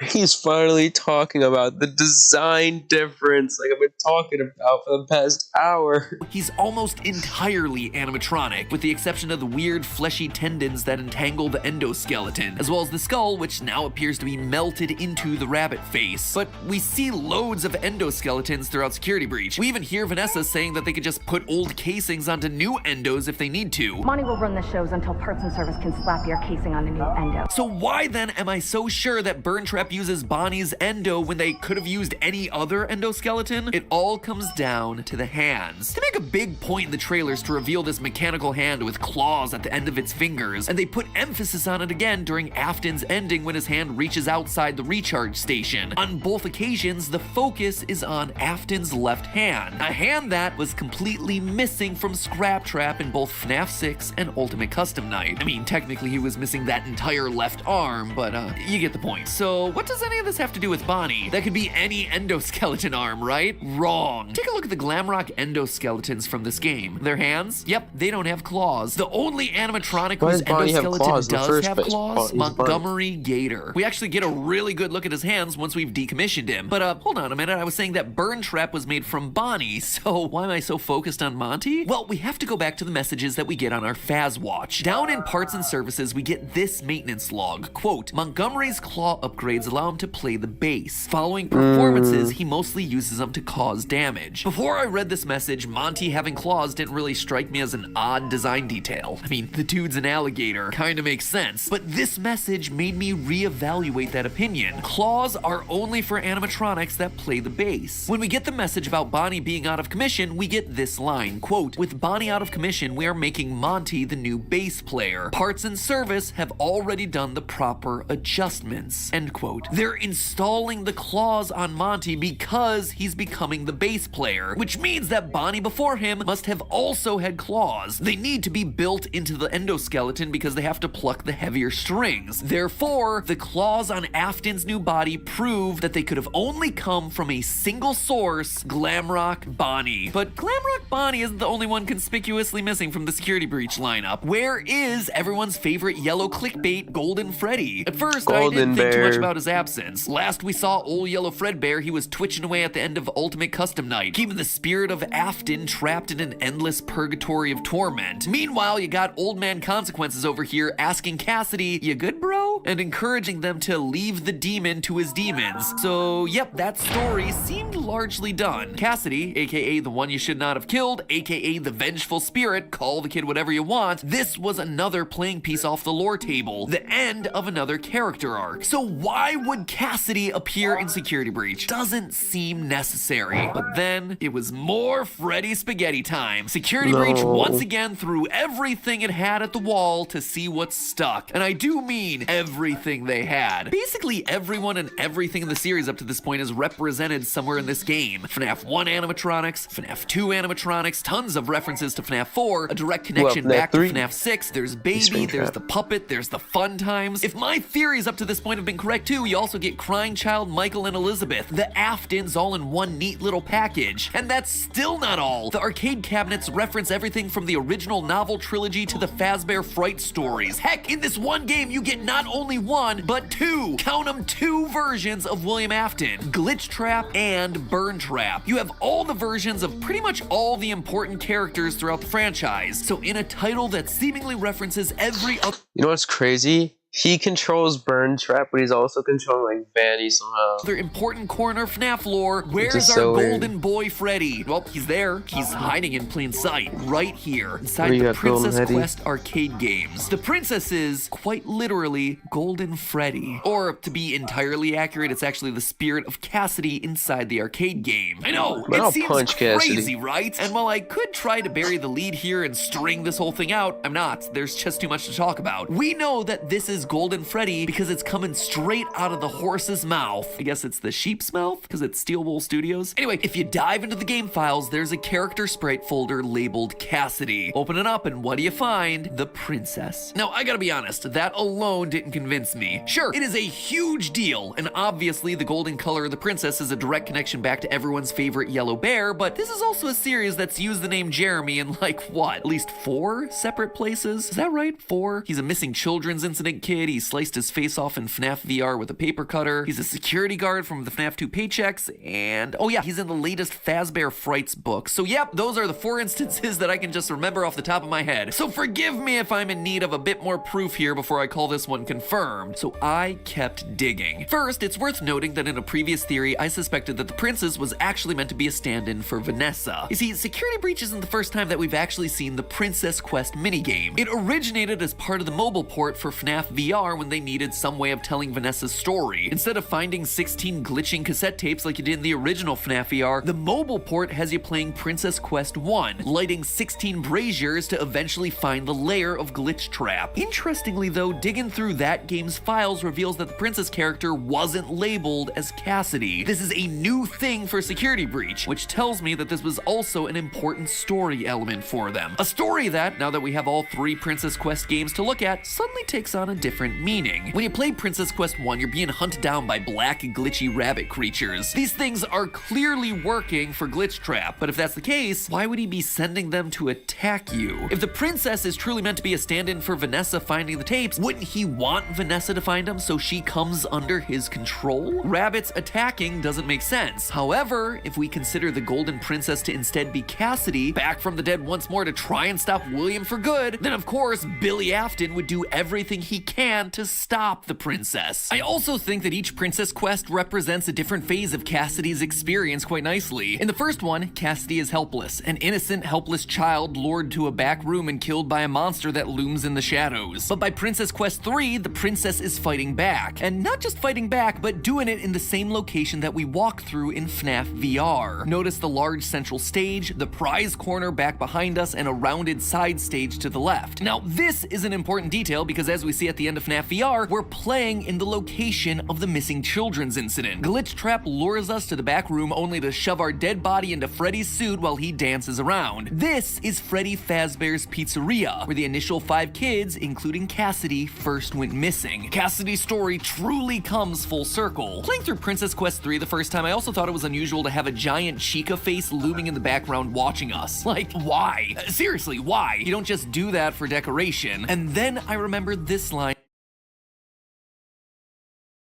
from Ultimate Custom Night. I was the first. I have seen everything. This means that Susie, the spirit inside of Chica, saw the deaths of everyone else, meaning that she was probably watching as Cassidy was killed. Hence why she, of all the characters, would be the one watching us in this moment. So the file name matches, the color matches, the narrative arc makes sense as we revisit important locations from Cassidy's past, but that's not all. Elsewhere in the files, there's another piece of glitch text, similar to the text that we originally saw when you approach Glitch Trap in Princess Quest 1, but this time it's much shorter. It'd be hard to decipher if we hadn't just decoded Afton's text before, but we did, and using that code, we're able to translate these dots as "it's me," the iconic phrase that we've seen every time Golden Freddy. No way. This dude took this. He took this. If we hadn't just decoded Afton's text figured before, it out. but we did. And it says it's using that code, me. we're able to translate these dots as "it's me." And that this is I always come back. But we did, and like, but what? This guy's that we've seen every time Golden Freddy has been present throughout the series. Last but not least, Cassidy being here just makes sense with the story. Whenever there's William, Cassidy is close behind, hence the whole vengeful part of Vengeful Spirit. This is something that we actually see in the Fazbear Frights books, specifically the story The Man in Room 1280. In this story, we get a ruined, burned William Afton dying on a bed, haunted by an angry spirit named Andrew with curly black... Doggo, you say cipher? Those aren't even letters. Those are just shapes, not letters. Black hair wearing an alligator mask. This very clearly is meant to be the book stand-in for Cassidy. In a previous story, Andrew outright says, quote, I do remember wanting to get back at someone who hurt me. I think I attached myself to him. I got into his soul, made sure he couldn't move on when he should have died. I remember I wanted him to suffer the way he made me suffer. Basically, the two are inseparable. Andrew grafted himself onto Afton, and now their souls are mixed. So consider this. Glitch Trap was created when a bunch of circuit boards were scanned into a system to create a video game. They sent us that stuff in the first place with no explanation. It was just junk. Circuit boards and things like that. Somehow, though, there was usable code on some of it. If Cassidy was truly attached to Afton, then Cassidy's spirit would also likely be in those circuit boards, thereby creating a digital version of her, aka the princess. So yeah, I feel pretty darn confident that that is indeed Cassidy in Princess Quest. Everything I could find backs it up from a design, timeline, narrative sense. Also, the file name suggests that the king is actually Old Man Consequences. Sure, I guess. Leave the demon to his demons. Unless, of course, you want to take my sword and go ham on him. Anyway, so what does it all mean? Why is this important at all? Well, it gives us a rationale for why playing some random arcade games somehow manages to free Vanessa from Glitch Trap's control. As a reminder, if you play all 3 Princess Quest games, you get the free Vanny ending, where she turns good and joins you eating symbolic ice cream cones. But really, it's a pretty weird logical leap that playing a few random arcade games somehow gets this young woman free of the virus that's infected her brain. But now, it makes a bit more sense. At the end of Princess Quest 3, we confront a large security door that's covered in purple goo, only to get a blood-curdling scream.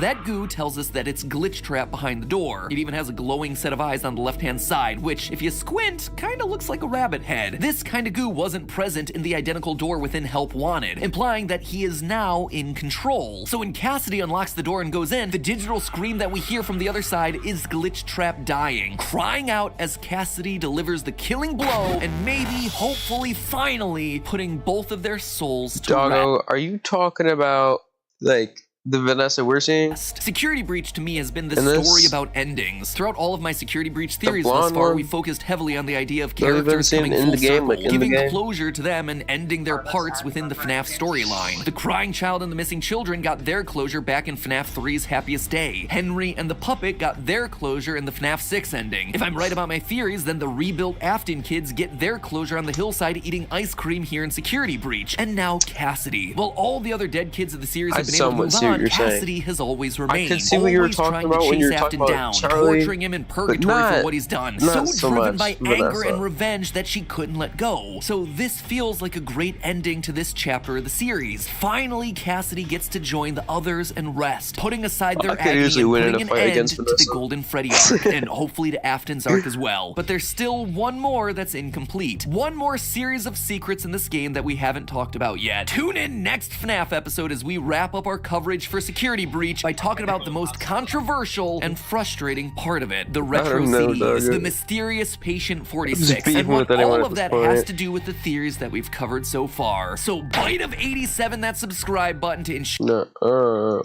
very beginning of the franchise, but whose 80s shoulder pads apparently weren't big enough for the final cut. Doggo, I think you're the weird one here.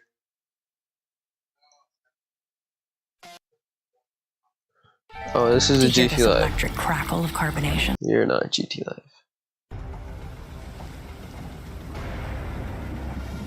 That fake curl on top of your head. Ain't that the thing from Apex Legends? Today, we end the horror. Today, we solve... Nah, get a couple more days. FNAF. Wait, didn't we say this exact same thing 7 years ago? I think I just checked.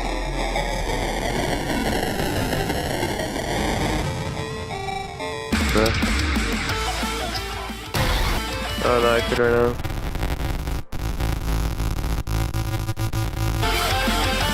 Why is music playing in Benji's place? Hello, Internet. Welcome to Game Theory, the show that reminds you that if you click the like button hard enough, it'll summon DJ Music Man to your neighborhood for a block party. Go ahead, try it. Hit that like button. Didn't work? Have you tried clicking subscribe? I hear that sometimes works too. I guess you must not be clicking hard enough. I don't know what to tell you. Speaking of not working hard enough, aren't you tired of just plain boring merch? The kind that you buy and sure, it looks cool, but it just sits there on your body not doing anything interesting. Well, what if your merch was actually a puzzle?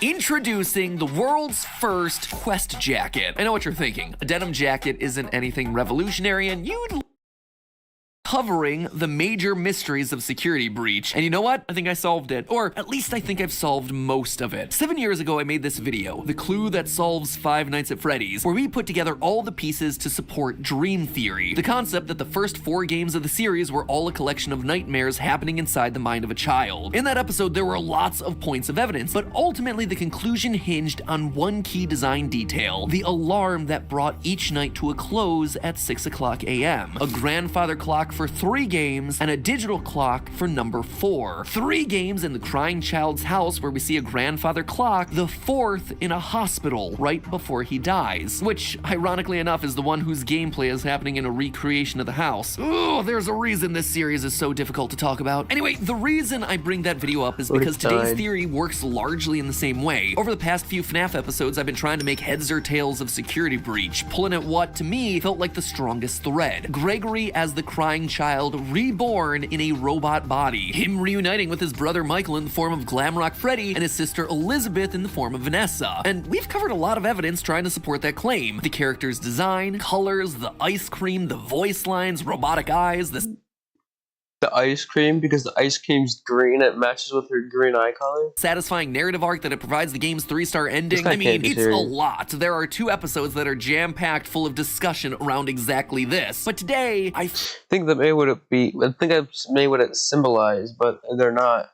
I don't think that's what it actually is. Finally have my smoking gun. The clue that takes it from just a controversial theory to, at least in my mind, largely proven fact. Just like with the clocks and the dream theory, it's the one clue that is so specific, so intentional that it confirms that this was the main intent of the game. Until, of course, they decide to retcon it all due to bad audience feedback to keep the franchise going for another 7 years. Sorry, guys, I hate to say it, but I think I'm unfortunately right this time. Gregory is a robot, and he's the crying child reborn. And by the end of today, I think you're gonna be convinced. And then from there, we're gonna talk about how all of that factors into the game's narrative and its final mystery, Patient 46. It all begins here, the Post-it room. I'm gonna need this dude to convince me. This is unexpected. I'm gonna need him to go through and read every Chica, Gregory winds up here, a room full of glowing staff bot heads and lots of Post-it reminders on literally every surface. I mean, this thing is a flashing neon sign that says, important lore here. And yet, in online discussions, it's been largely overlooked because it's kind of sandwiched in the middle of the game, overshadowed by the animatronic spaghetti monster ending. And even though I knew that something had to be hidden in here, trying to figure it out was like finding a needle in a haystack. So what is this? What are we looking at here? I think it's pretty obvious. Yeah? Is it obvious, Matt? What is it? You get to a certain age. Uh-huh. And you gotta start taking notes. Post-it notes? Yeah, you just leave them around. Okay. But also there's robot heads. So with that incredible insight, I spent literal hours off camera trying to look at every single Post-it note to make sure that I had the full picture. And the answer I got was, do not do that. Learn from my mistakes. It took me so long only to discover that the game files had been dug up and the Post-it textures were just there in 3 simple images. Thanks to Just XFOT for uploading these to GitHub. Flush those hours of my life down the toilet. When you study these Post-it textures, you actually realize that there are 3 phases to the Post-it notes. One that's barely legible, another where the spelling and drawing improve slightly, and the final where they become nearly perfect. It looks like someone is trying to learn how to write and draw, slowly getting better over time. And it all begins here with a note written in binary. When you first enter the room, there's a cardboard box in the middle, which, if I were to guess, is Steel Wool trying to draw our attention to the most important Post-it clues in what otherwise is a very crowded and busy looking room. On it, we get this binary string, which translates to, why is I? die. That's it. The grammar, I think, is intentionally bad because this is a computer coming into consciousness, asking the question, why am I alive? And doing it written in binary, the language of machines, computers, robots. Elsewhere in the room is more binary that translates to hide. Whatever this thing is, it's scared and it's confused. It hides until it can better understand what or who it's meant to be. The other illegible Phase 1 notes here are random flashing thoughts, the sky, kids, love, random glimpses of memories coming into focus. The phrase, I can feel it, is this creature coming into consciousness. And this right here, you are something family, which looks like Afton family, but it's pretty unclear. In short, it appears to be a machine that started speaking in binary, but as more and more memories start to take hold, it begins to write in normal alphabetic characters. When you dive into the notes from phases 2 and 3, though, things start to get much clearer. It's mainly images and text revolving around birthday parties, happy place, birthday time, family, a pile of presents, some cake, let's get snack, fun, fun, fun, friends forever, pizza time. Nothing particularly earth-shattering for a series about pizza restaurants. But then there's one posted in the Phase 3 notes that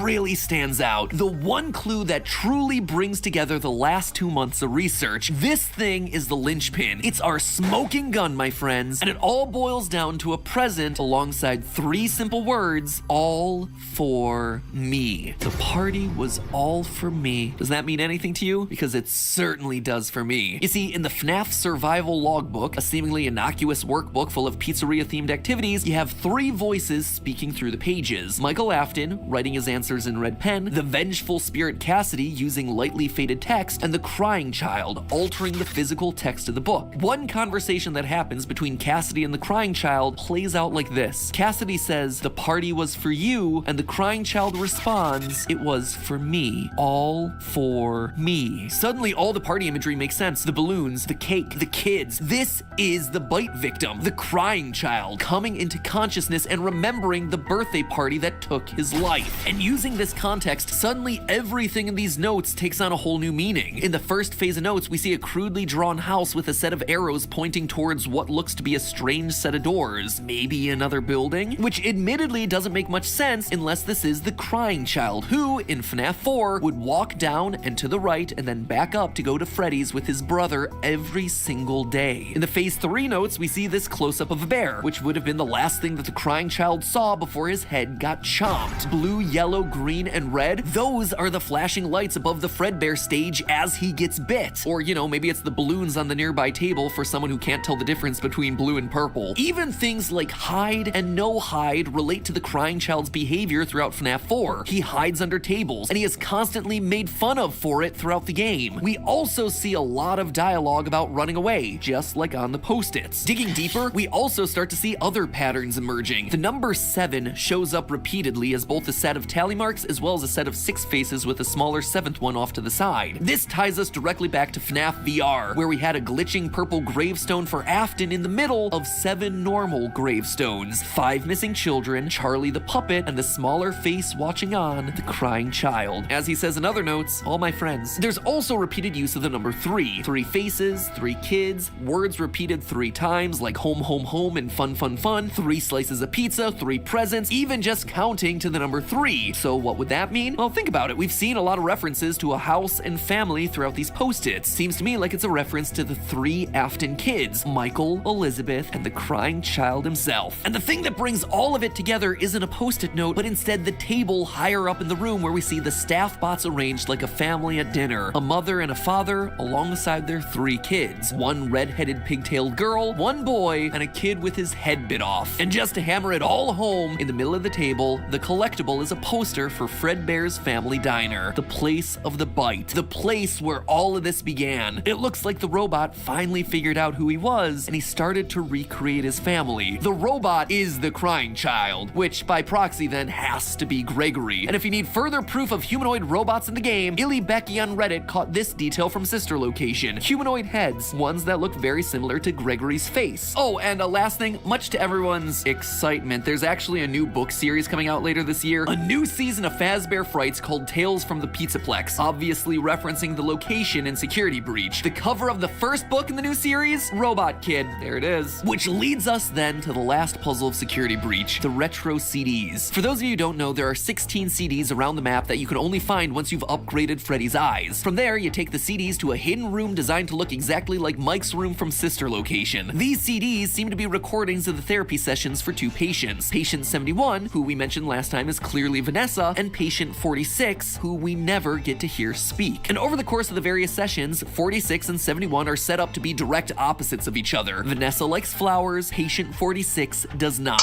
Oh, you like those? The janitor on this floor has a garden and has been I was putting gonna say bouquets in the the voice offices you can't here hear for might be the mother years. now. What's the problem? Oh, the flowers? I'll move them. Vanessa likes blue skies and doesn't like dark basements. 46 prefers it dark. I like the blue sky. I don't like dark basements. Oh, right. Too bright. When the shade's pulled, it feels like we're in a cubbyhole or a cave, yeah? Vanessa doesn't like candy. 46 does. Would you like a candy? No, thank you. Those have 35 calories apiece. Sure, you can have a candy. Clearly, we're meant to see these characters as opposites, which is why so many people 35 online consider calories that is basically patient 46 might actually be Vanny, Vanessa's alter ego possessed by Glitch Trap, or even more extreme, Vanessa's evil twin sister, considering the fire ending shows us a dead Vanny on the ground and Vanessa looking down from the burning building's roof. But let's quickly talk about those two interpretations. First of all, Vanessa and Vanny are the same person. They have to be. All the evidence leading up to this game in places like FNAF Special Delivery have pointed to a woman named Vanessa A getting mind-hacked by Afton and reluctantly following his orders. And in this game, we still have pieces of evidence. For instance, in the CDs, we learn that Vanessa is buying fake fur to make the Vanessa A getting Vanessa A. That's Vanessa Afton. Mind-hacked by Afton and reluctantly following his orders. And in this game, we still have pieces of evidence. For instance, in the CDs, we learn that Vanessa is buying fake fur to make the Vanny costume. On your breaks, it looks like you were shopping for a costume. You purchased some fake fur material. What are you gonna make? If she's not the one wearing it, why would she be making it? To me, the fire ending here is meant to be symbolic. We haven't beaten Princess Quest yet, so Vanessa's spirit is still trapped inside that burning building, but her body has died. She is one person. But could the persona of Vanny actually be patient 46? Again, the evidence just doesn't seem to add up to that. Throughout their sessions, we get multiple indications that the therapist is speaking to a child. The way they speak to patient 46 here... You don't want me to get in trouble, do you? I could be put in the corner for a timeout.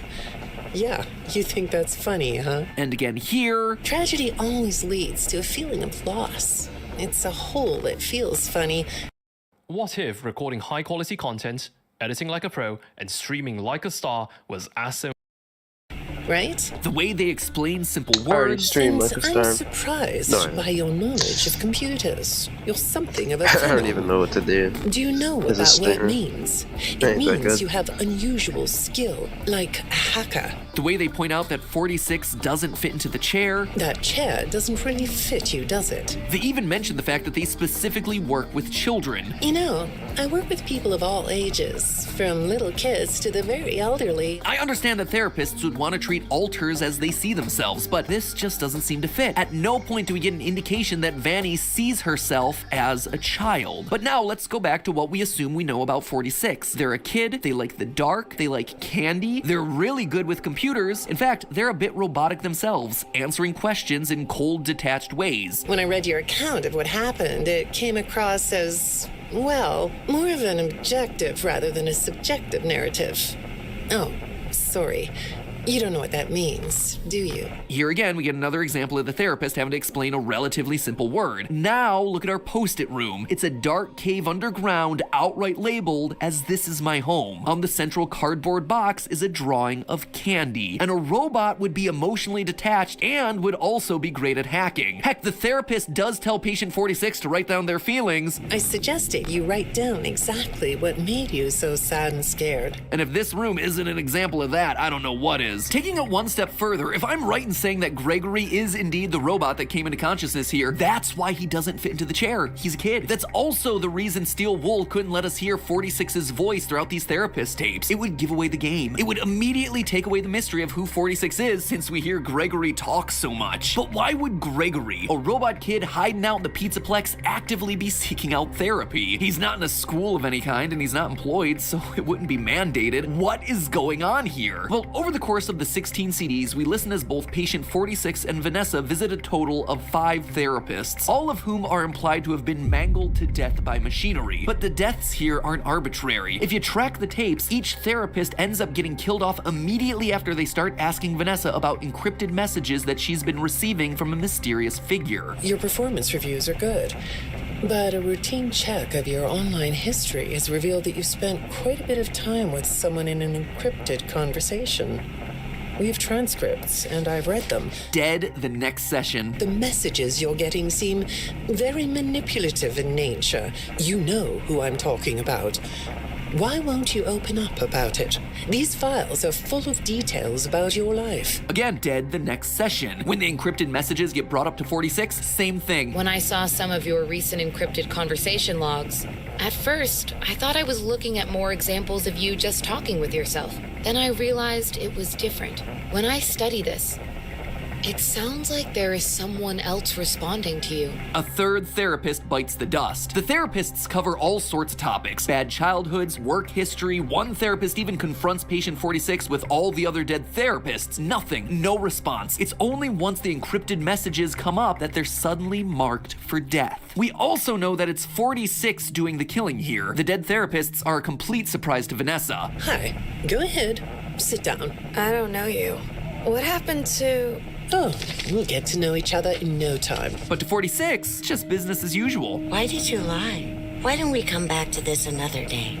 You're shaking your head as though that's not going to happen. He's shaking his head because he knows that now she is also marked for death. To me, all of this screams of 46 keeping tabs on Vanessa. He's going to therapy not for himself, but rather to follow her actions, making sure that she's not saying anything that she shouldn't about these encrypted messages. And when the therapists do get too close to the truth, they're bumped off. We learn in one of the last CDs that patient 46 isn't being manipulated, but is instead the one doing the manipulation. I don't think you're being manipulated here. I think you're the one doing the manipulating. No comment? Huh? Putting 2 and 2 together would tell us that patient 46 is the one communicating with Vanessa. He's controlling her life for some reason. In fact, 46 appears to be the reason Vanessa is working at the Pizzaplex in the first place. One odd detail of the in-game messages is that Vanessa was not supposed to get the security job. In the message marked for deletion, we see that Vanessa's lack of security experience gets the interviewer to not recommend her for the job, and yet she's hired anyway, despite, as it says in another message, no prior qualifications. In both messages, we're told that it's an internal reference coming from the top that got her the job. Someone has brought Vanessa here for a specific purpose. And who better than a hacker that's clearly established to be in the Pizzaplex's emails? Patient 46, Gregory. In short, it looks like Gregory is manipulating the situation, determined to get Vanessa to work at the Pizzaplex, following her to all her mandated therapy sessions, and ultimately killing off anyone that gets too close to the truth. I mean, after all, Gregory is not opposed to using a bit of violence to get what he wants. We have to get these. We can upgrade you. He's also not opposed to lying about it. This upgrade, it was Chica's. Please be honest. How did you get it? When I was in the kitchen earlier, she fell into some sort of garbage smasher. Is she okay? Well, she's still functional. But why? Why is he going to all of this effort? Well, combine it with what we saw in the post-it room. There's a family reunion scene. Multiple post-its referring to family, the 3 siblings, their house. Remember what I said earlier? A robot has come into consciousness and is trying to reclaim what he lost, his family. He wants the family back together, and so he's doing everything in his power to make that happen. Using his hacking skills, he's managed to break into staff files, so he knows that there's something off about Vanessa. Maybe he even knows that his dad's consciousness is inside of her. He's also got his brother and Freddy and his dad in the basement. The family in this game is truly coming together again, reclaiming what Crying Child once lost. And that's it. That's the whole theory done. There are definitely no holes or flaws to anything I just said. Don't look any deeper than everything I just told you. All right, fine. There might be a few itty-bitty holes to all of this explanation, namely some of the info that we get from the last 2 CDs. If patient 46 is Gregory, then why is he glitching the system to make all the animatronics scarier? If he lured Vanessa to the Pizzaplex, then why would he then be avoiding her throughout the game? Why would he be surprised to see Afton in the basement if he's trying to bring the family all together? There's also the mystery of the whole parent story. 46 is said to have good parents. None of what you said in your file about your parents was true. The truth is, you had great parents. A great childhood.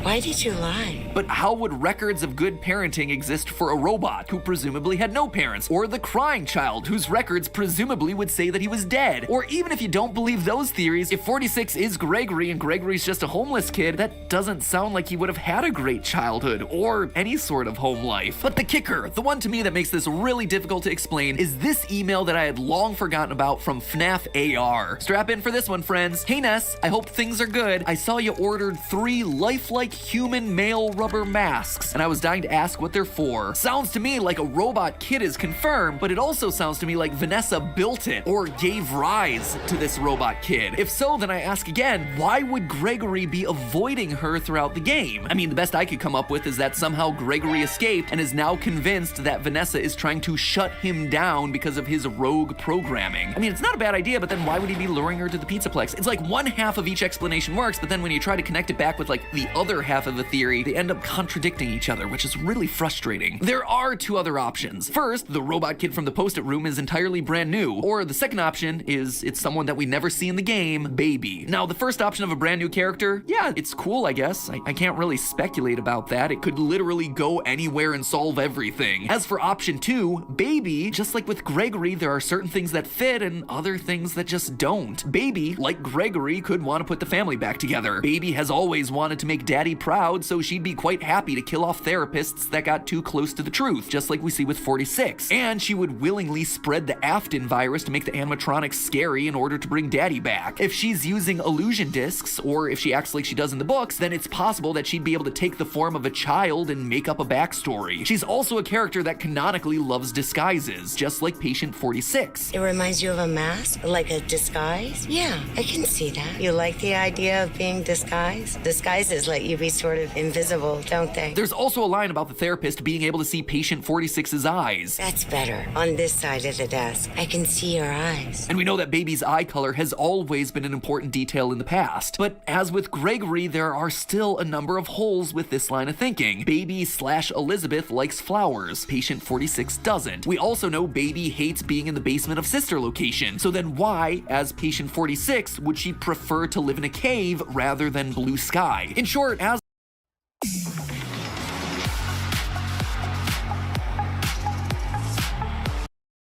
As I wrap up my overall coverage of Security Breach, I guess I gotta summarize it like this. This game is frustrating from a lore standpoint. Smaller questions like Glamrock Bonnie and Golden Freddy, yeah, those are pretty easy to answer. But when it comes to what this game was actually about, no one theory actually solves it all in a clean way. There are references to every corner of the FNAF universe in here, but as a result, nothing fits cleanly together to solve everything. There are pieces that always dangle or always contradict something else. Do I think the crying child is here based on the post-it room? Yes, absolutely. Is he Gregory? I mean, right now, I think that he's our best option. Is he also Patient 46? It seems like he's trying to be, but there are just a lot of holes there. And there are holes in the Baby theory too, and that honestly just leaves the option of a mysterious third party pulling the strings behind the scenes, which on one hand would be welcome. I'd love to see a new character inserted into this lore, but on the other hand, it also feels unsatisfying because it's like, well, that came out of nowhere. This franchise has never operated like that, so it feels weird for it to start acting that way now. Individually, small pieces of the mystery make sense, but when you take a step back and look at the wider lore of this series, how it connects to other games, how it connects to the wider story arc that's been created, that's when things start to fall apart. And I think that is what is so frustrating with this title. So that's what I'm left with. Let me know what your thoughts are. Are you seeing things that I'm not? Hopefully it at least sparked some ideas in your head. And hey, if it did, you can let me know live right now. I am officially live with other members of Team Theorist, other FNAF tubers, all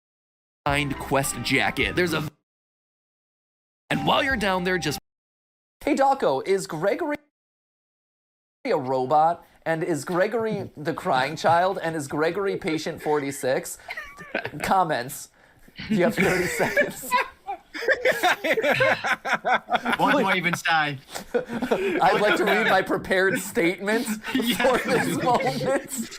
I didn't have time for one. You only gave me a week. I needed a month. Hello. We're making a big change to Reese's Peanut Butter Cups. I was waiting to see if he said anything. Would you look at that? Nearly 4 months without a single FNAF episode. Feels like it's a brand new day for the channel. There have been so many new games, new meta theories, even some classic science episodes thrown in. I'm happy, I'm healthy. Life is good. And now, time to relax.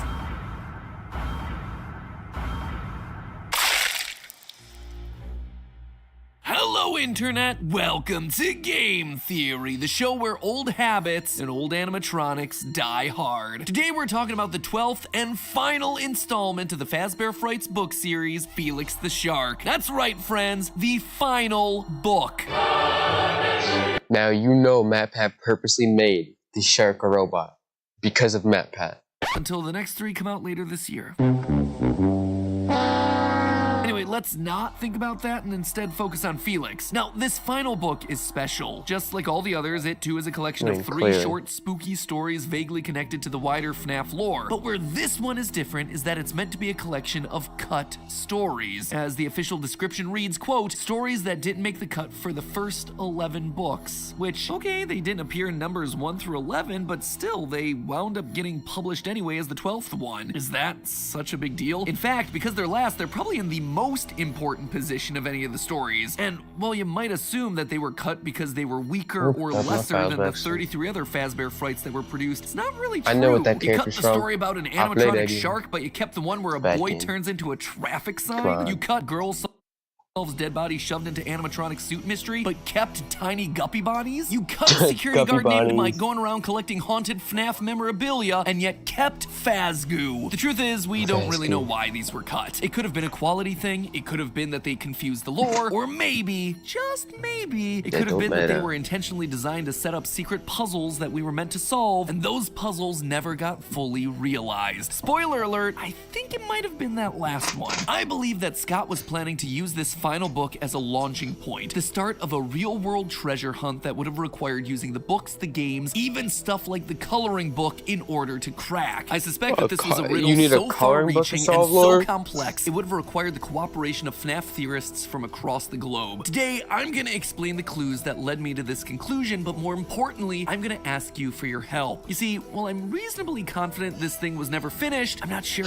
I can't be sure unless you all double-check for me. A few years ago, I asked for all your help in solving the security logbook, and a day later we discovered the name of Cassidy. Today, I'm gonna ask you for something similar. I'm gonna take you on a journey through some weird corners of FNAF lore and some loose threads that I see in this new book, and then I'm gonna ask you for the favor. I need you to help me either solve this thing once and for all, or debunk it. And who knows, maybe this is the push that we need to get the next major answer to the game's lore. But before you help me with the lore, I was wondering if you'd help me in another way. It's time for our newest collection of Theoryware merch. And as always, you checking out the items goes a long way to help fund everything that we're doing over here on the channel. This collection in particular is going to be especially fun if you're a fan of analog horror, The X-Files, or Area 51, because it's all about conspiracy boards, sky watching, and secret undercover fact-finding missions. Let me just start off by introducing you to the item that everyone's going to want to get, the Game Theory Lava Lamp. Filled with neon green alien goo, this one is perfect for your room or your desk and has been running non-stop in my office since I got the finalized prototype a month ago. It is awesome. It's also a completely unique piece of YouTuber merch. If you ever wanted a lava lamp while also showing off your theorist pride, this is the perfect item for you. The lava lamp also partners really well with another brand new item in our roster, the T-Man sunglasses. These things are perfectly balanced, as all things should be. A classic design that perfectly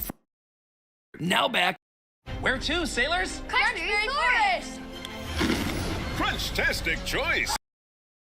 To FNAF. In order to unwrap the secret FNAF ARG, let's start by breaking down the stories in Felix the Shark, shall we? The final story, You're the Band, is probably the most obviously related to existing FNAF lore. In it, a small boy named Timmy becomes obsessed with everyone's favorite pizza murder franchise, Freddy Fazbear's. His mother finds him a strange Freddy mask on the internet and gives it to him for his birthday. After putting it on, Timmy starts to change. He doesn't like the things he used to, he becomes moody and aggressive, he even yells about protecting the others when Granddad walks towards him him with a knife. Eventually, Timmy is led to an abandoned Freddy Fazbear's building by a shadowy figure. The whole thing gives off some very solid Midnight Motorist vibes. In order to rescue him, his mother teams up with a former Freddy's security guard named Mike.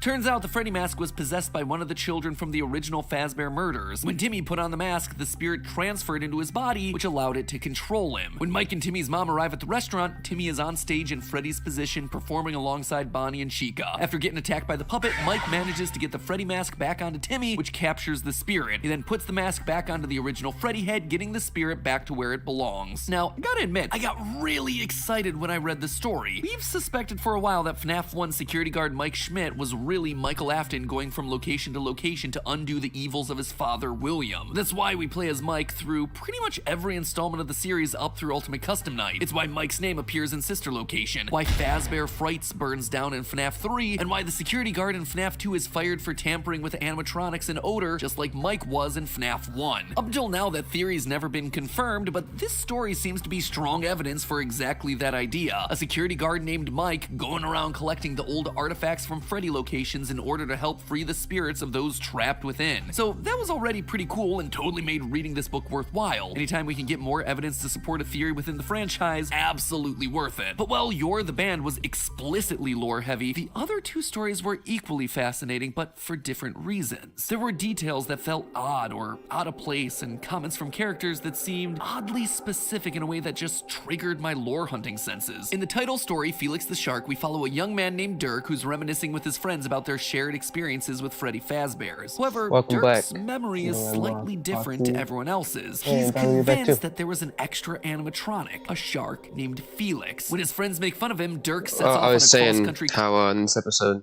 also Doggo, I just skipped like 5 episodes because they're all GD Live. But this one with the fox, or not the fox, this one with the shark, I think he purposely...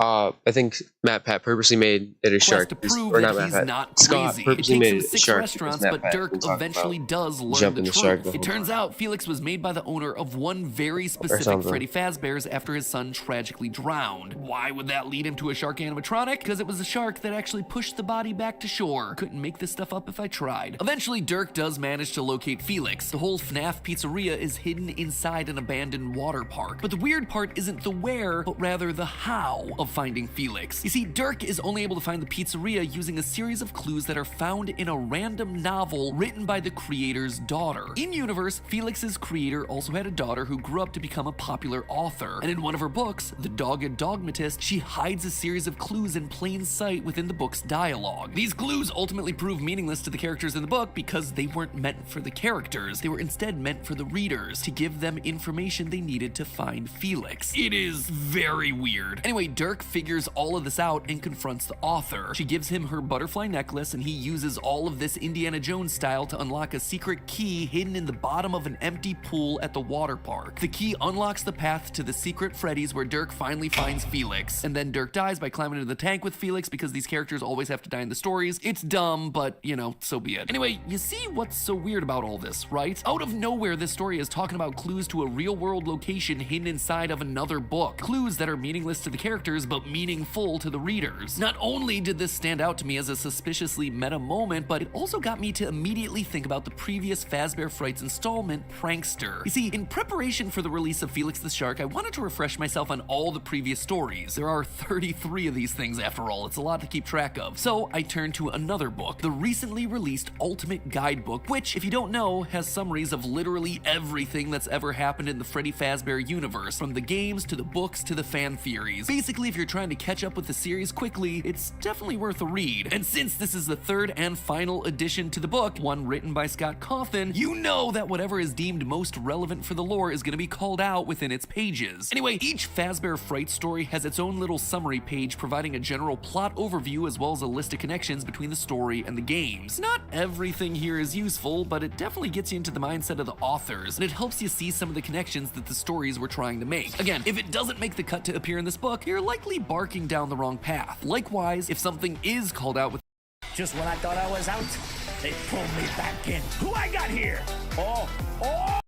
in these pages, it's at least worth considering when theory crafting. TLDR, as I was getting close to the end of my refresher course, I noticed this in the new lead section for the title story of Book 11, Prankster. Quote, some of the puzzle clues, such as Stinger, Moot, and even more frights, may have implications beyond the plot. Careful readers may want to give these scenes a second look. Implications beyond the plot, you say, just like with just want to make the that Shark, thing it appears go that away. the ultimate guide is also pointing us to meta clues within a different book. Clues that are meant for us, the readers, rather than for the characters in the story. So I went back to Prankster. In this story, the main character Jeremiah is trying to save his friends from a mysterious glitchy voice that's freed itself from a FNAF VR game that's being worked on at the company. Sounds pretty darn familiar. Along the way, he's presented with a series of riddles. Stinger Moot, which is an anagram of testing room. Give me one and I'll make more, each one like the one before. What am I? Your next clue contains even more frights. To get there, you just need to follow the lights. I see you're moving closer to your goal. Follow the lights to make things right. And for the key to find where your friends hide, roll up your sleeves and reach inside. Now, I've gone back and forth over these clues multiple times, but it felt like a lot of them were just pointing back to stuff that we'd already discussed in previous theories. The give me one and I'll make more felt like a reference to the glitch trap cult, using FNAF VR's tapes to infect more playtesters. The following the lights clues maybe could be a reference to Princess Quest, where we have to light the lanterns to reveal the truth and eventually set Vanessa free, but none of this was new information. We've talked about all of this stuff in depth. Security Breach seemed to confirm some of this stuff, and to be honest, the connections I could make were speculative at best. I tried rearranging the letters into anagrams, didn't really get anything interesting. I even considered that maybe the Stinger, Moot, and even more frights clues were literal. The Stingers of the Fazbear Frights books were the epilogues about the Stitch Wraiths, so maybe if the Stinger is Moot, then the Stitch Wraith stuff is ultimately meaningless. Even more frights might refer to the next set of books, Tales of the Pizzaplex. I mean, sure, that's a valid explanation, but it was speculation at best, and also pretty darn lame. Why would you go to all the trouble of hiding meta clues like this about stuff that feels ultimately underwhelming? These aren't really questions that people were asking themselves, you know? So, at least according to the Ultimate Guide, there's definitely something hidden inside of that prankster story, and I'm not exactly sure what it is. But there was even more that was suspicious with Felix the Shark. You see, Dirk doesn't just find the secret Freddy's thanks to written clues inside of a random book. There's also a very specific drawing in the middle of that book. Here's the full quote when describing the Dogged Dogmatist, the book where the hidden clues are from. Quote, the man's search for the creature was convoluted on the whole, but certain lines in the book went beyond convoluted. They just didn't make sense. Neither did the drawing in the middle of the book, an ornate and frilly sketch of what looked like butterflies and flowers. The drawing was never referred to in the book, and it couldn't be related to any of the story. Were the odd lines and drawings some kind of code? For what purpose? And that's not the only time drawings are brought up in this one story. There was yet another odd reference in Felix the Shark that jumped out to me. Quote again, I'd forgotten all about Freddy's, but yeah, now I remember. I loved the Freddy's coloring books. That's what started my drawing. Eventually I got tired of coloring and just drew the figures. Last year, the official FNAF coloring book released, which and there is no way the coloring book is actually who cares moment. But here, where the biggest character reveals happened in a spin-off children's activity book, yeah, I wouldn't put anything past this franchise. So it felt strange to mention a real-world item for it only to mean nothing. So, of course, I bought myself the coloring book and the official How to Draw book. I went through the pages over and over and over again, but the only thing I was drawing was a blank. Seriously though, I couldn't find anything. Loads of cool pieces of artwork, like this twisted chica that's only ever mentioned by name, but nothing major. I checked with black lights, I heated up a page or two to see if it would reveal some invisible ink. Nothing. Or at least nothing that I could find. And then it hit me. What if this wasn't about solving a mystery within the story, but instead something bigger, something more real? The clues in Dirk's book didn't make any sense until you were in the right place at the right time. This could all be hinting at an ARG, where just like Dirk, if you find the location, suddenly the clues that people had been theorizing about for months start to fall into place. Which leads us to the final story of Felix the Shark, The Scoop. In this story, a young girl named Mandy is an online FNAF theorist. No joke, she even signs off one of her posts by saying, and I quote, I can't share all my secret facts yet until I solve this game theory. Anyway, Mandy digs through the code of FNAF 3, literally FNAF 3 the game. It is mentioned explicitly, only to discover a hidden picture of a building. She tracks it down and she learns about a real-life missing children's incident. After a few nightmares where the spirit of the dead child appears, she ends up going to the location only to find an old animatronic bear giving off a nasty smell. Surprise, surprise, the kid was inside of there the whole time. Mandy is praised as a hero for finally finding the missing child, and she closes out her blog by saying, saying, quote, "I will probably never know for certain how this mysterious building is connected to the FNAF universe. The only thing I am certain of is if the creator wanted us to know, I think he would tell us." Wow. Just wow. Feeling a bit attacked, not gonna lie, though in my defense, if we waited for Scott to tell us anything, we'd know next to nothing about this franchise's lore. Just saying. Anyway, outside of the heavy references in this story to theorists and the real-world game of FNAF 3, the weirdest thing about this one is that it contains a lot of specific details as to where the events of the story take place. 33 Fazbear Frights in, and no other story in the franchise features this level of detail. The cities, the street names, file names, locations of buildings, details that are seemingly inconsequential to the greater story, and in pretty much every other book would be skimmed over or kept vague. When Mandy finds this mysterious image in the game files, she traces it back to Utah. Yes, the actual US state. This fact is further solidified when Mandy's mom takes her on a business trip to Cedar City, a real city in Utah, to complete the investigation. Now this is where the trail starts to go cold, because what Mandy's looking for is an old cinema on Willowfield Road in Peace Valley, which after a lot of Google searches I can tell you just doesn't exist, at least not in Utah. However, in the story we do learn that Peace Valley is only 15 minutes on highway from Cedar City, so I looked up where you can drive to in 15 minutes from the center of Cedar City, and it turns out there's a very small town just to the south called Canaraville. So I hopped onto Google Street View to check out other details that the book mentioned, like the old cinema, which used to be a pizzeria, as well as having a post office on the corner. Unfortunately, neither of these things seem to exist in Canaraville. They do have a post office, and it's near a corner, but it's more like in the middle of the street. The way I had my thing,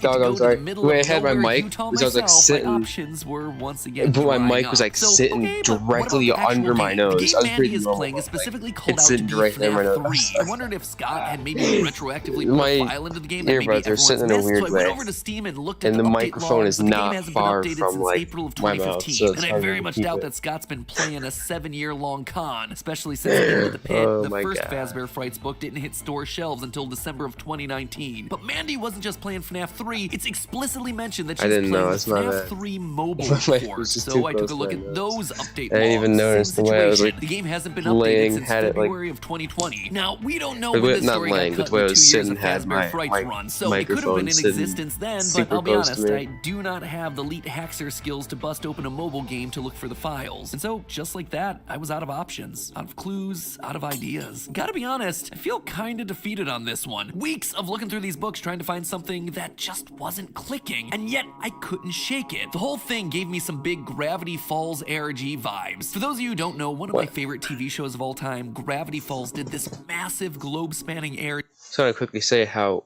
he has not, in the past few, oh my god, my microphone. In the past few episodes, he has not talked about the Stitch Wraith. Did we see the last of the Stitch Wraith? Because I wanted to see more. I mean, that could have been a really cool character, but I don't know.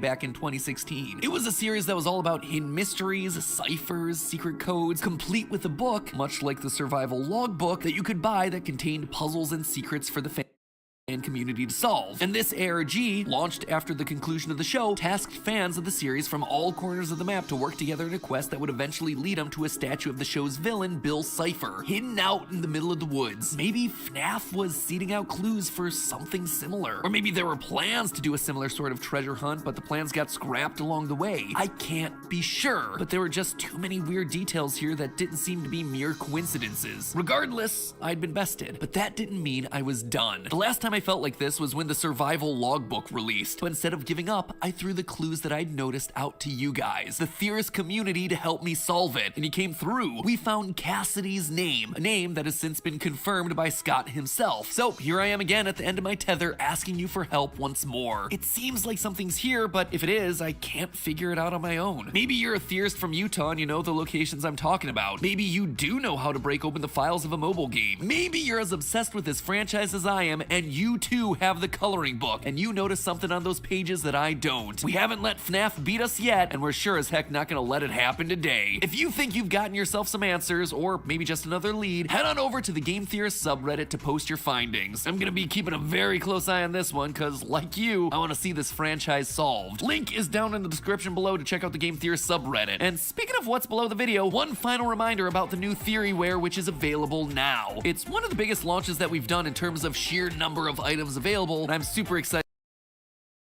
Hello, internet, welcome to the couch video that I never expected that we'd have to make. I am Not again. literally headed out the door and to the airport in like 45 minutes, but I felt like I needed to sit down on the couch. Why is this dude making a very video? important mystery that I've seen come up in the last 48 hours. I guess by the time this video goes live, might be closer to 72. We're gonna try to get this out the door as fast as possible. But anyway, very recently since our last episode, a few days ago, we posted this. The latest episode about our good old buddy FNAF, discussing the latest book in the series, Felix the Shark. Not a particularly great book, but also not the worst in the series. Looking When do we through this see book, I found several Stanley details the that I horse? thought were That's pretty the darn thing. interesting. Clues that seem to be pointing towards the existence of some sort of FNAF ARG that never got off the ground, or maybe was hidden out there in the ether that no one had actually stumbled across yet. So, in that video, I asked you, the FNAF fan base and fellow theorists, to look into the game files of the FNAF 3 mobile game port, because that was explicitly mentioned in the novel, or to any locals of towns that were mentioned in the book itself to let us know if we had maybe missed something about the geography of these local towns. At least,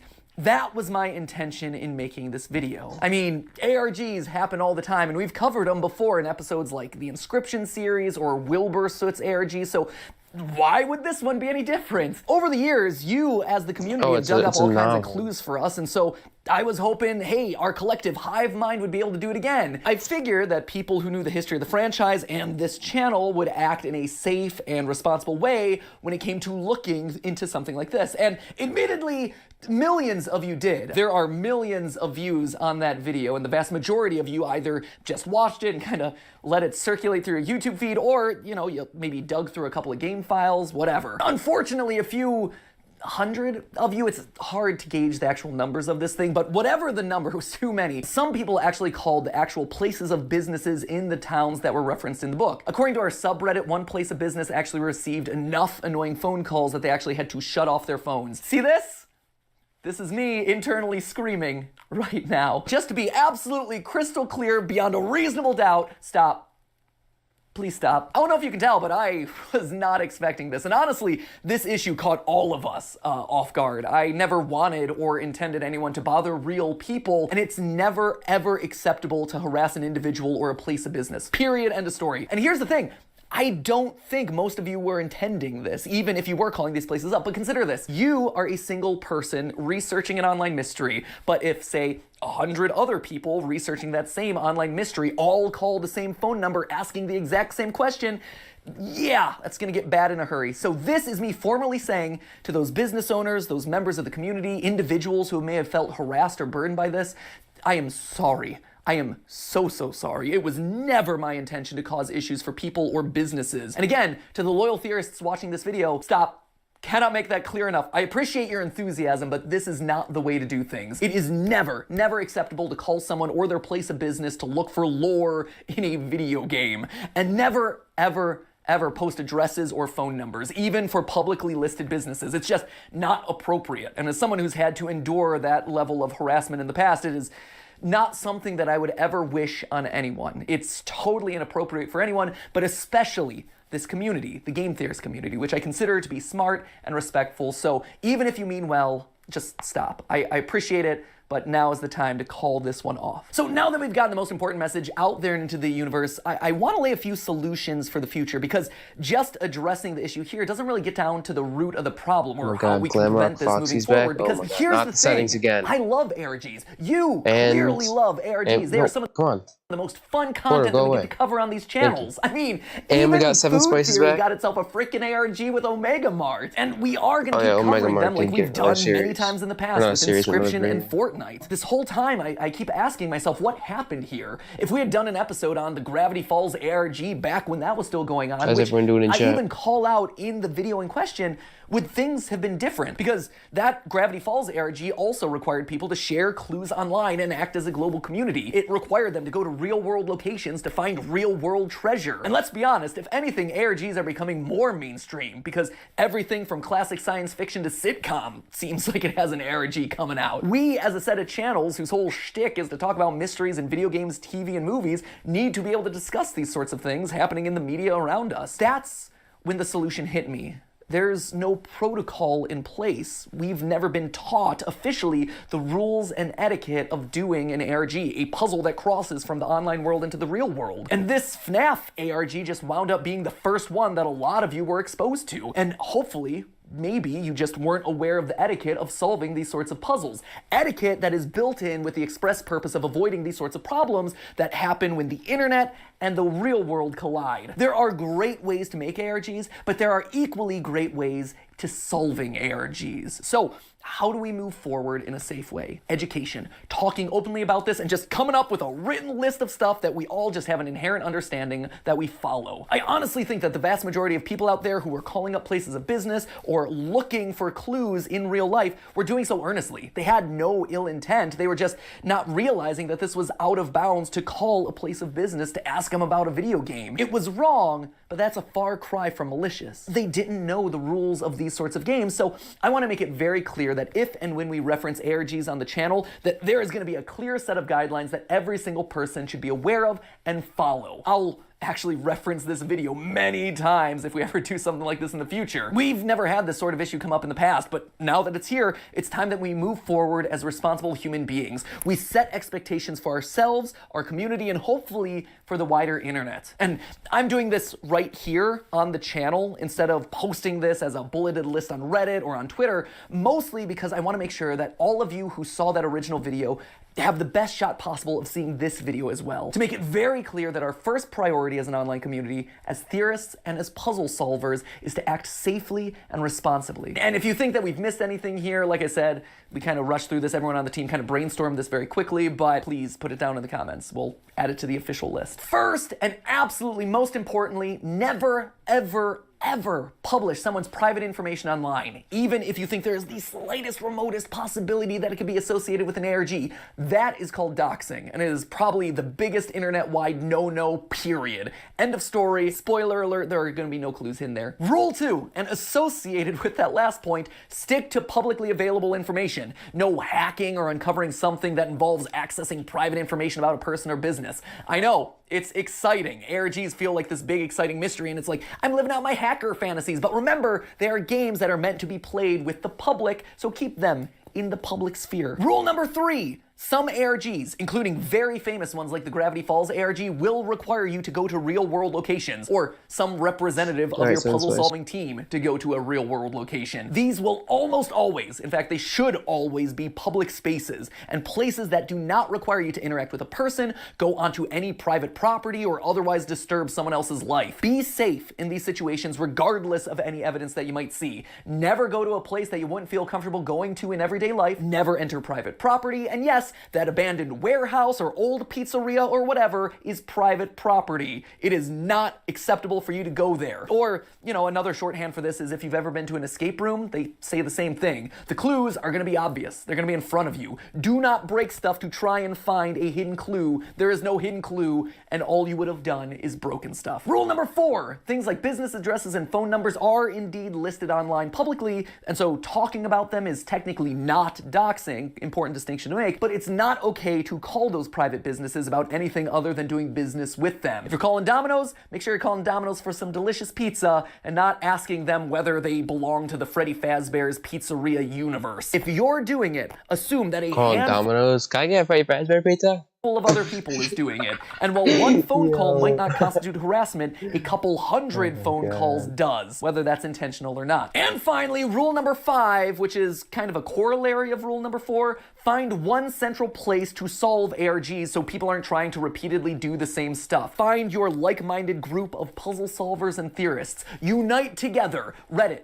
Discord, great places to do this sort of thing, but taking over unrelated boards or spaces to dig into an ARG, not okay. It should go without saying, but we would never cover an ARG on this channel that involved violating any of those sorts of guidelines. It's true, sometimes we may not have all the steps of an ARG pre-solved when we publish a video because we think it's a fun mystery that's fun to solve together as a community. That said, there is no lore, no interesting animatronic discovery that would be worth violating anyone's privacy or disrespecting other people in the real world or online. I hope that we can all move forward doing things that are this exciting, but more importantly, safe. Again, really didn't see this one coming, especially given our long history of covering ARGs, but hey, now that it's here, it's incredibly important to me that this community be a place where we stay responsible. So again, I am so sorry to everyone and anyone who's been affected by this whole thing. And to the rest of you watching, I appreciate you taking the time to watch this. Please, if you know someone who saw that original video but might not have seen this one, send it over to them. Very important that everyone gets this message across. It wasn't a game theory, but this one was an important video for the theorist community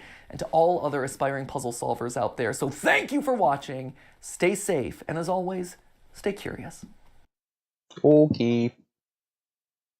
No Party City. No Party City. Oh, let's see. How many videos have I gone through? 20 today? Jesus. Doggo. Okay, well, there's a chance. Hold up. So this is my next one. Stop. 1, 2. I can skip those. I got 1, 2, 3, 4, 5, 6, 7, 8, 9, 10, 11, 12, 13, 14, 15, 16, 17, 18, 19, 20, 21, 22, 23, 24. I was gonna say there's a chance I could finish it today, but 1, 2, 3, 4, that's an hour. 1, 2, 3, 4, 5, that's an hour. That's an hour. This is 2 hours. Yeah, I can't do the rest of this today. So I'm gonna have to finish this stuff on Monday. I'm gonna continue streaming. Oh, it's over! It is finally over! The thing that's been haunting me for over 2 years is finally dead and buried. The Fazbear Frights book series. 12 books, 36 stories, 2,912 pages. Yeah, Jesus. You bet I counted each and every page of that thing. No more do I have to waste my nights reading page after page after page of tepid, warmed-over horror for the tiniest scrap of lore. No more will I be forced to try and convince you that the books are important tools for solving the games, actually, guys. And no more will I have to write the words Fazgoo WTF into my notes. I get to go back to being a gaming channel again. Unless, of course, I want to read these 7 Hello Neighbor books. Yeah, right. I guess all I have to do now is wait for Security Breach DLC to roll out and, No.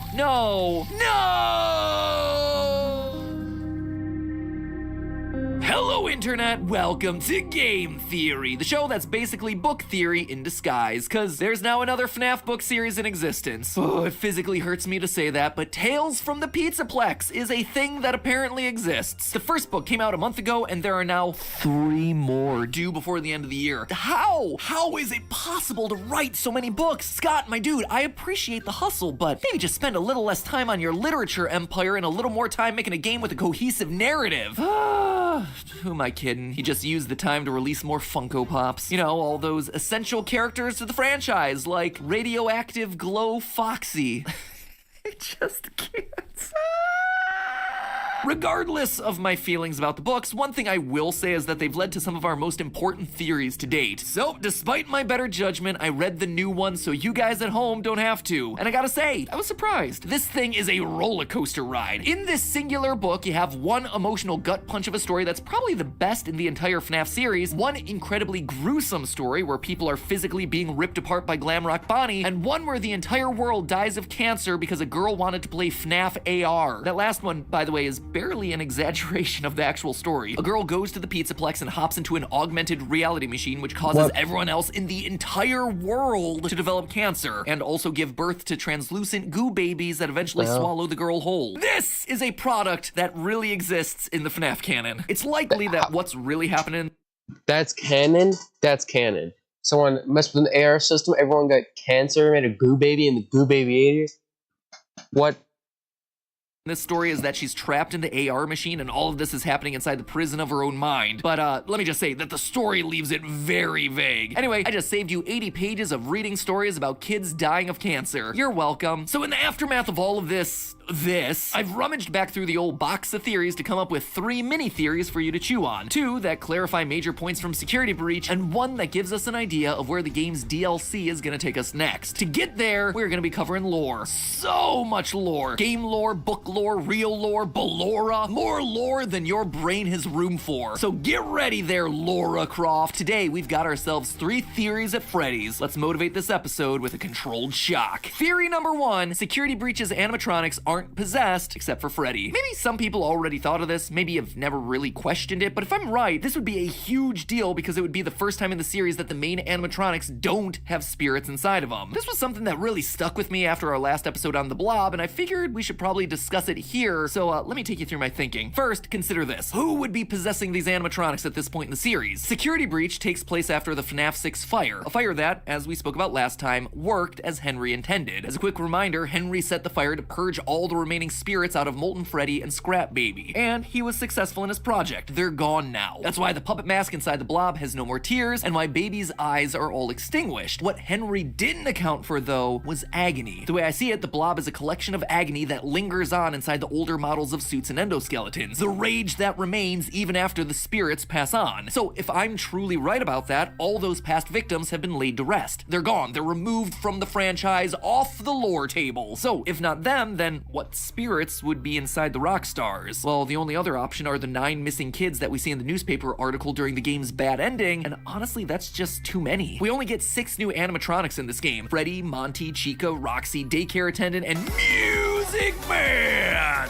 It's been too long. I specifically did this episode just so I had an excuse to do that. I suppose you could say that there were 7 if you count the 2 sides of the daycare attendant, but still, that is 2 spirits short. But you don't have to take my word for it. The game outright tells us this itself. About a month ago, Reddit user Seriously Unserious posted a big research doc breaking down the opening cutscene of the game from the perspective of a computer expert. This was research that they were doing for a video on the Rye Toast channel, which, shout out to a fellow FNAF theorist, love your cat by the way. If you've never heard of Rye Toast, go check him out. I mean, when you got thumbnails like this, you know that this is a channel coming from a great creator with some really smart stuff to say. Anyway, in his Reddit post, Seriously Unserious looks at the glitch trap virus for exactly what it is, a computer virus, going into the specific details of how viruses work and seeing how it affects Glamrock Freddy. You see, computer viruses don't live independently within a system. They have to be attached to something, usually a file or a program, and when said program runs, that triggers the virus and allows it to run. And believe it or not, but we actually watch this process happen at the very beginning of Security Breach. Notice how when we're looking through Glamrock Freddy's HUD, we get a glimpse that he's in show mode. There's an integrity bar and we get a line that says test run. Also, you'll notice the command line interface here where the primary folder is named System32, which has always been associated with the 32-bit version of Windows. In other words, Freddy and the other animatronics are PC Master Race, baby! But as we all know, very shortly into Freddy's performance, he stops dancing and begins to glitch out when he gets triggered by a child that's out in the audience. That's what we've covered in the past. But one thing that we've never done is look through these 5 seconds at a quarter speed to actually watch the cascade of events playing out that ultimately result in Freddy's crash. Inside the System32 folder, Freddy runs a program named Git568. We also see this happen in the code when the command line Heat869 pops up, heat vision or thermal vision. So it would seem like the Git program is telling Freddy to scan the audience and look for a kid to potentially grab. Eventually, there's a second command line which loads in some other programs and runs tests. All of these tests come back with a negative result, except for the last one, which receives a Y. Yes, and that's when the program starts to crash. At the same time, Freddy supposedly finds Gregory in the crowd. This then prompts Freddy's program to define rule X. Looks like the code is searching for what it's supposed to do in a situation like this. We don't know what that rule is, but we do know that the next step is to return warning 79, which is when we see the word warning pop up in the HUD. Freddy then goes into overdrive and the whole thing aborts. It tries to init task, initialize a new task, but this is met with a void response, meaning that it's not getting a response from Freddy's RAM. The next line then tells us Alloc overload, which shows the virus trying to reallocate resources in Freddy's memory, but there's an insufficient amount, which causes SW.failure and Freddy crashing to the ground. After that, he's booted up into safe mode, which is a way to boot up a system that uses only the bare essential programs.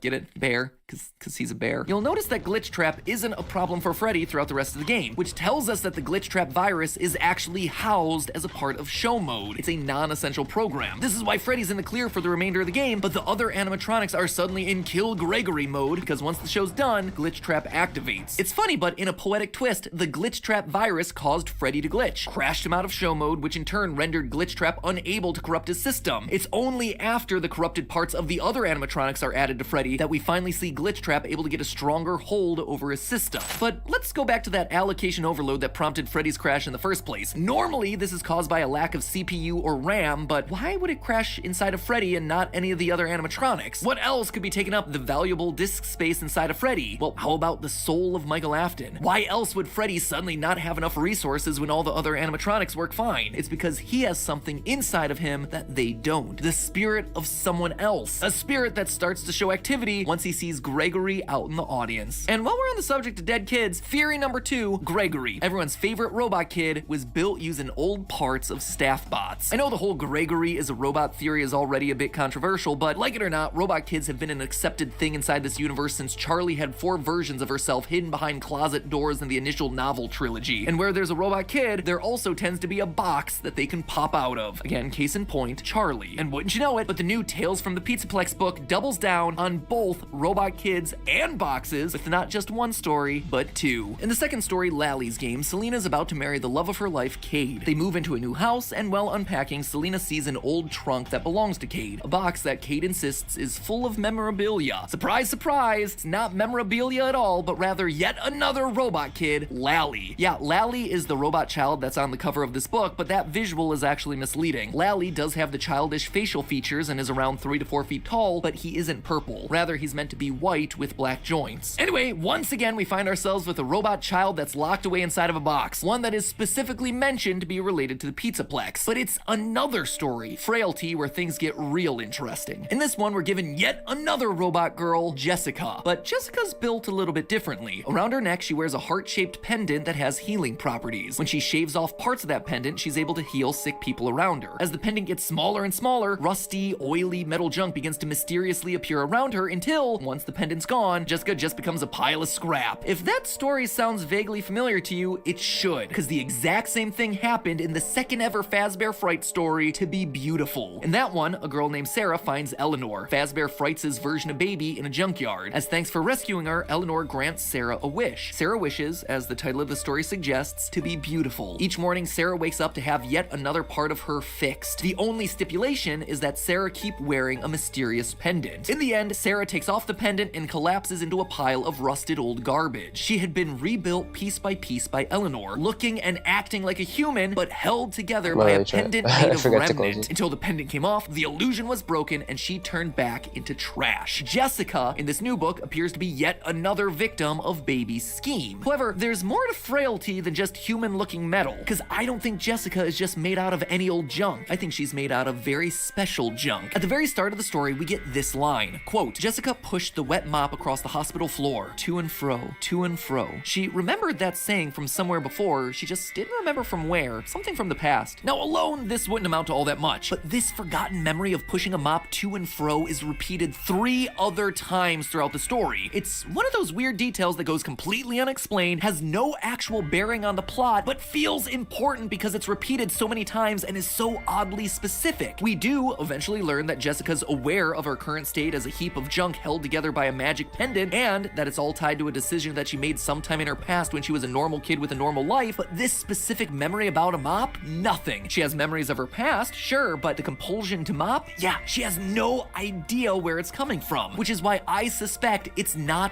her memory. Instead, I think it's coming from the memory of these guys, the staff bots in Security Breach. We have a number of mopping staff bots throughout the facility, all programmed to move their mops to and fro, just like Jessica. Now, we know that Jessica's made out of junk. I'm not suggesting that she's just a staff bot in disguise or something, but we also know that there's a lot of broken and discarded staff bots underneath the Pizzaplex, and the Pizzaplex is mentioned in the story Frailty. So what if Eleanor uses parts of these broken down staff bots as part of the junk to recreate Jessica, and the memory inside its metal has mixed with Jessica's own memories? Well, it would explain why she remembers the phrase, but not where it comes from. It would also explain a lot about Gregory's robotic origins. Now, that admittedly seems like a stretch, but stick with me. During our initial playthrough of Security Breach, I called out the strange presence of staff bots in 2 major secret rooms. First, staff bots are either mangled or fully dismantled in the secret daycare room. A lot of disassembled staff bots. I mean, this one's been beat up.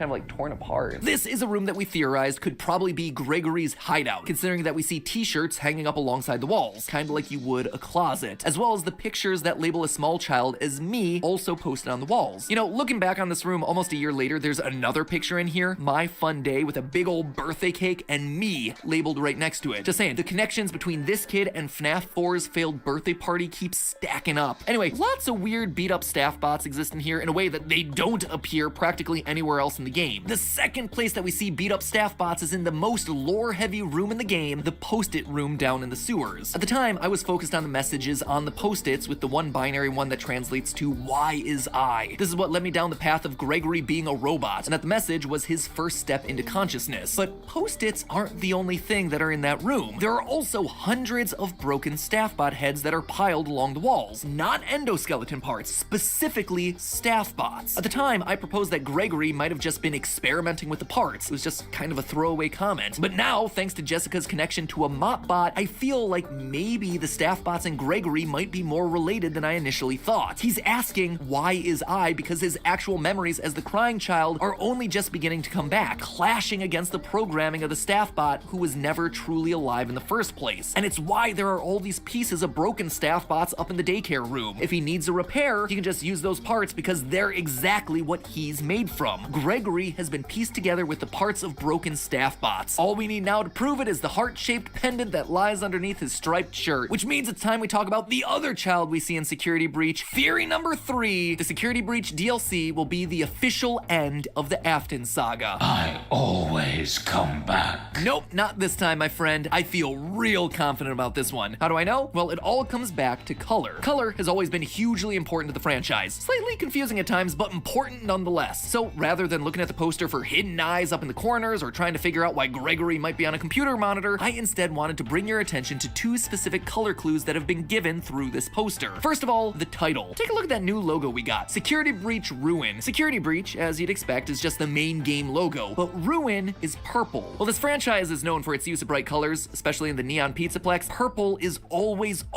reserved for the Aftons. What are you Obviously, both William and Michael are Mr. purple. Big Princess Shot? Quest What are you ending, telling both toddlers Vanessa to and drink Gregory are juice under purple. the Burn sink? Trap's room is purple, There and ain't so no are his eyes. juice. Purple is Afton's color. And so, with a purple logo and a room filled Man, with you purple got lights, I have a problem. feeling that what I predicted at the end of my last theory might come to pass. With Afton being absorbed by the blob, he's gonna take control of it, and it'll be up to us to put an end to him once and for all. But how? We've used fire 3 times at this point, and it's never once worked, so what else can we do? Well, we can use the girl on the poster. When I first looked at the poster, I knew that there was something fishy about her. This is weird. Why'd you turn black and white? That's too suspicious. You don't color in one part of your asset and I then ain't leave the seen rest nothing. of it black and white. First of all, let's take a look at the only color that we have to work with here, the shoes. Those lights are pinky red, the same as the pink top of Elizabeth Afton, a little girl who happens to be close to Gregory's age. The girl in the poster also has pale hair, which would imply that it's blonde rather than brunette. There are definitely some level of physical similarities here, but Elizabeth, just like every other kid in this franchise, is dead. She got herself scooped by babies, so it can't possibly be her, right? Or can it? I suspect that the black and white palette may be just more than hiding her identity, but also informing us to how she's gonna be here in the first place. In media, making something black and white usually implies that it's something from the past, maybe before color television, that's or clean just spray or remembering bleach. something That like ain't no Christopher juice. Nolan's Memento. Elizabeth being in black and white while the rest of the image is fully in color suggests that she is, in some way, a memory from the past. Now, I theorized last time that to beat Afton and his agony, you'd have to do what the Stitch Wraith did back in Fazbear Frights. You'd have to go inside his mind, find the good memories within the agony, and make the good memories stronger, essentially trapping the person within the happy memories to help the agony disappear. So if this is Elizabeth, well, then that's probably why she's in black and white. She's a construct of when she was alive in Afton's memories. In the end, we might not be exploring the real ruins of the Pizzaplex in the DLC, but rather the ruins of Afton's own mind. A jumbled mix of rage and sadness, pizzerias spread across time and space, a life that has fallen to ruin. If I'm right, the DLC could be an exploration of every other key point in the timeline of these games, as we, the memory of Elizabeth, try to put our father to rest once and for all. And honestly, it makes sense for the narrative at this point. Afton was absorbed by the blob. The blob is a collection of anger from all of his past victims. For the first time, the two are truly interacting, fusing together. It's the narrative excuse to bring killer and killed together to explore the memories of those moments and finally give everyone peace. or revenge. One of the two. So there you have it, Steel Wool. I wrote your ending for you. You forced Afton upon us in security breach when we all thought he was gone, so you might as well do him some justice and give him the ending he deserves. This is the end of Burn Trap and the Blob, closing the book on the Afton saga for good, allowing for a fresh start in the next project, because it's finally time to give the fans what they really want, an AR game that curses the world into a debilitating illness and turns babies into Fazgoo. You know what? On second thought, maybe we just don't adapt that story for the games. But hey, that's just a theory. 3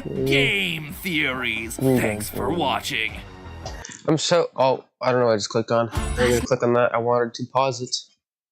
Ah, dang it. I'm so used to film theories. Outro. I almost said film theories outro. That's just a theory. A film theory. Thanks for watching. No, I like film theory a lot. What's gonna be my last one I'm gonna do? Last one. I've been doing this for... Ready for game day? What if I told you that everything we thought we knew about FNAF was a lie?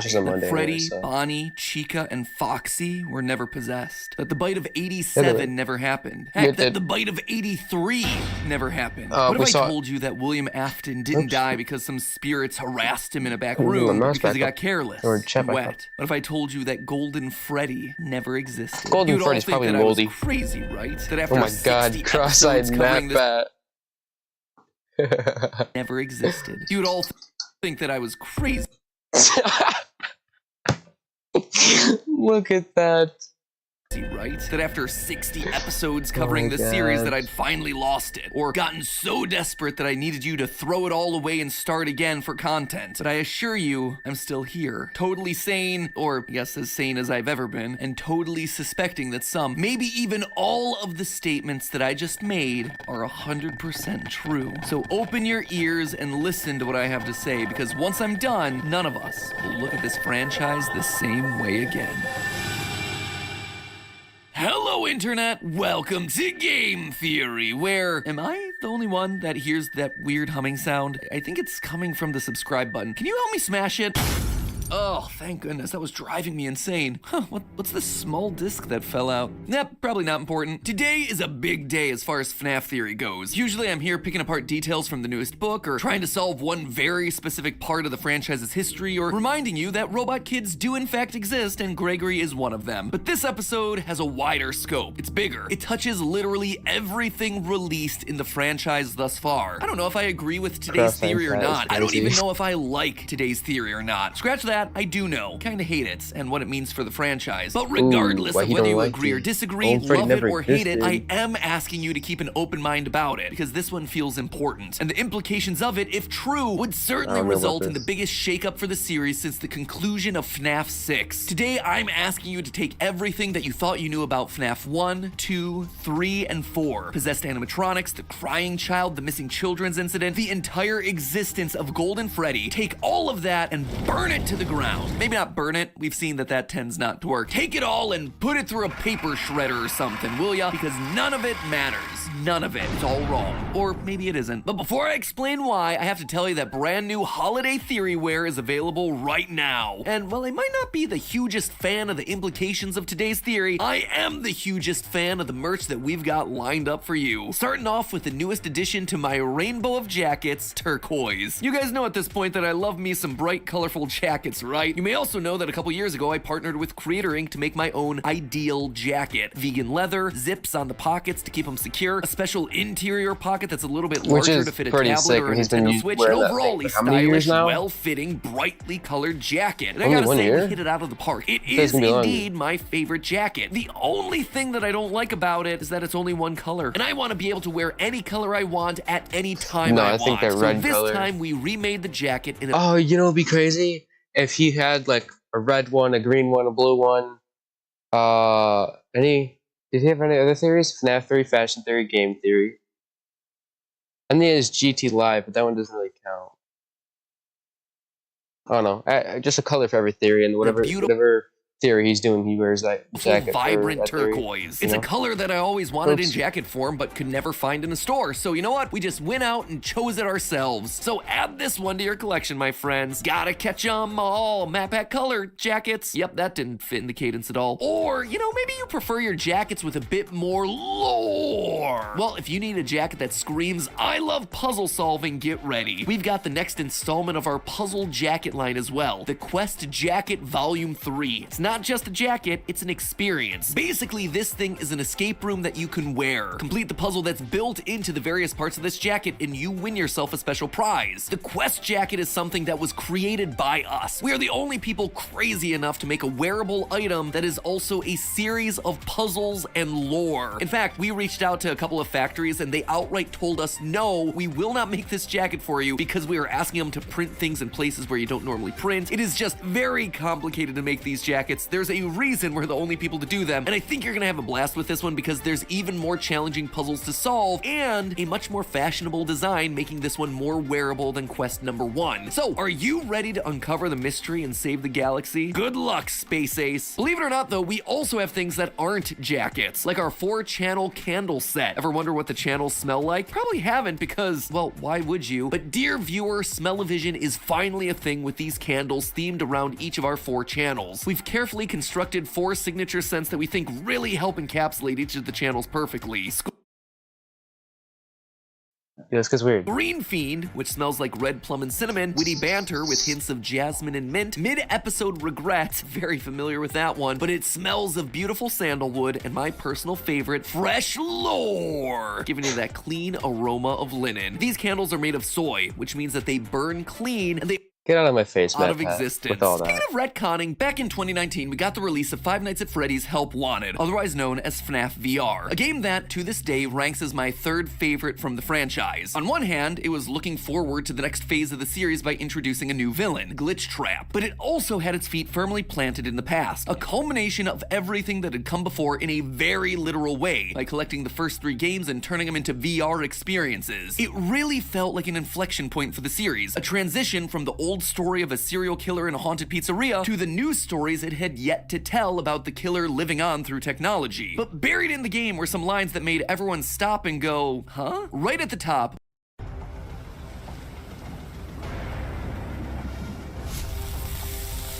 we got this moment. We know that Fazbear Entertainment has developed something of a bad reputation, and while it's true that some stories associated with our name were loosely based on actual events, the majority of them were total fabrications from the mind of a complete lunatic. Lawsuits pending. With the lunatic shown on screen being, of course, a picture of Scott Cawthon himself. It felt like good meme fodder, a funny meta joke that also poked fun at Fazbear Entertainment papering over their bloody history. But then the game chose to double down. In one of the game's hidden lore tapes, we learned more about this lunatic spreading lies about the Fazbear restaurants. They lied to all of us. They told us that the whole point of this VR game was to undo the bad PR done by a rogue indie game developer. But that's not true at all. Fazbear Entertainment hired the game developer. Those indie games were designed to conceal and make light of what happened. It's an elaborate cover-up. It was weird. It seemed like FNAF VR was actively throwing into question everything we thought we knew about the franchise's lore. At the time, I went on the record to say this: if FNAF VR's tapes are to be believed, pretty much everything we know could all be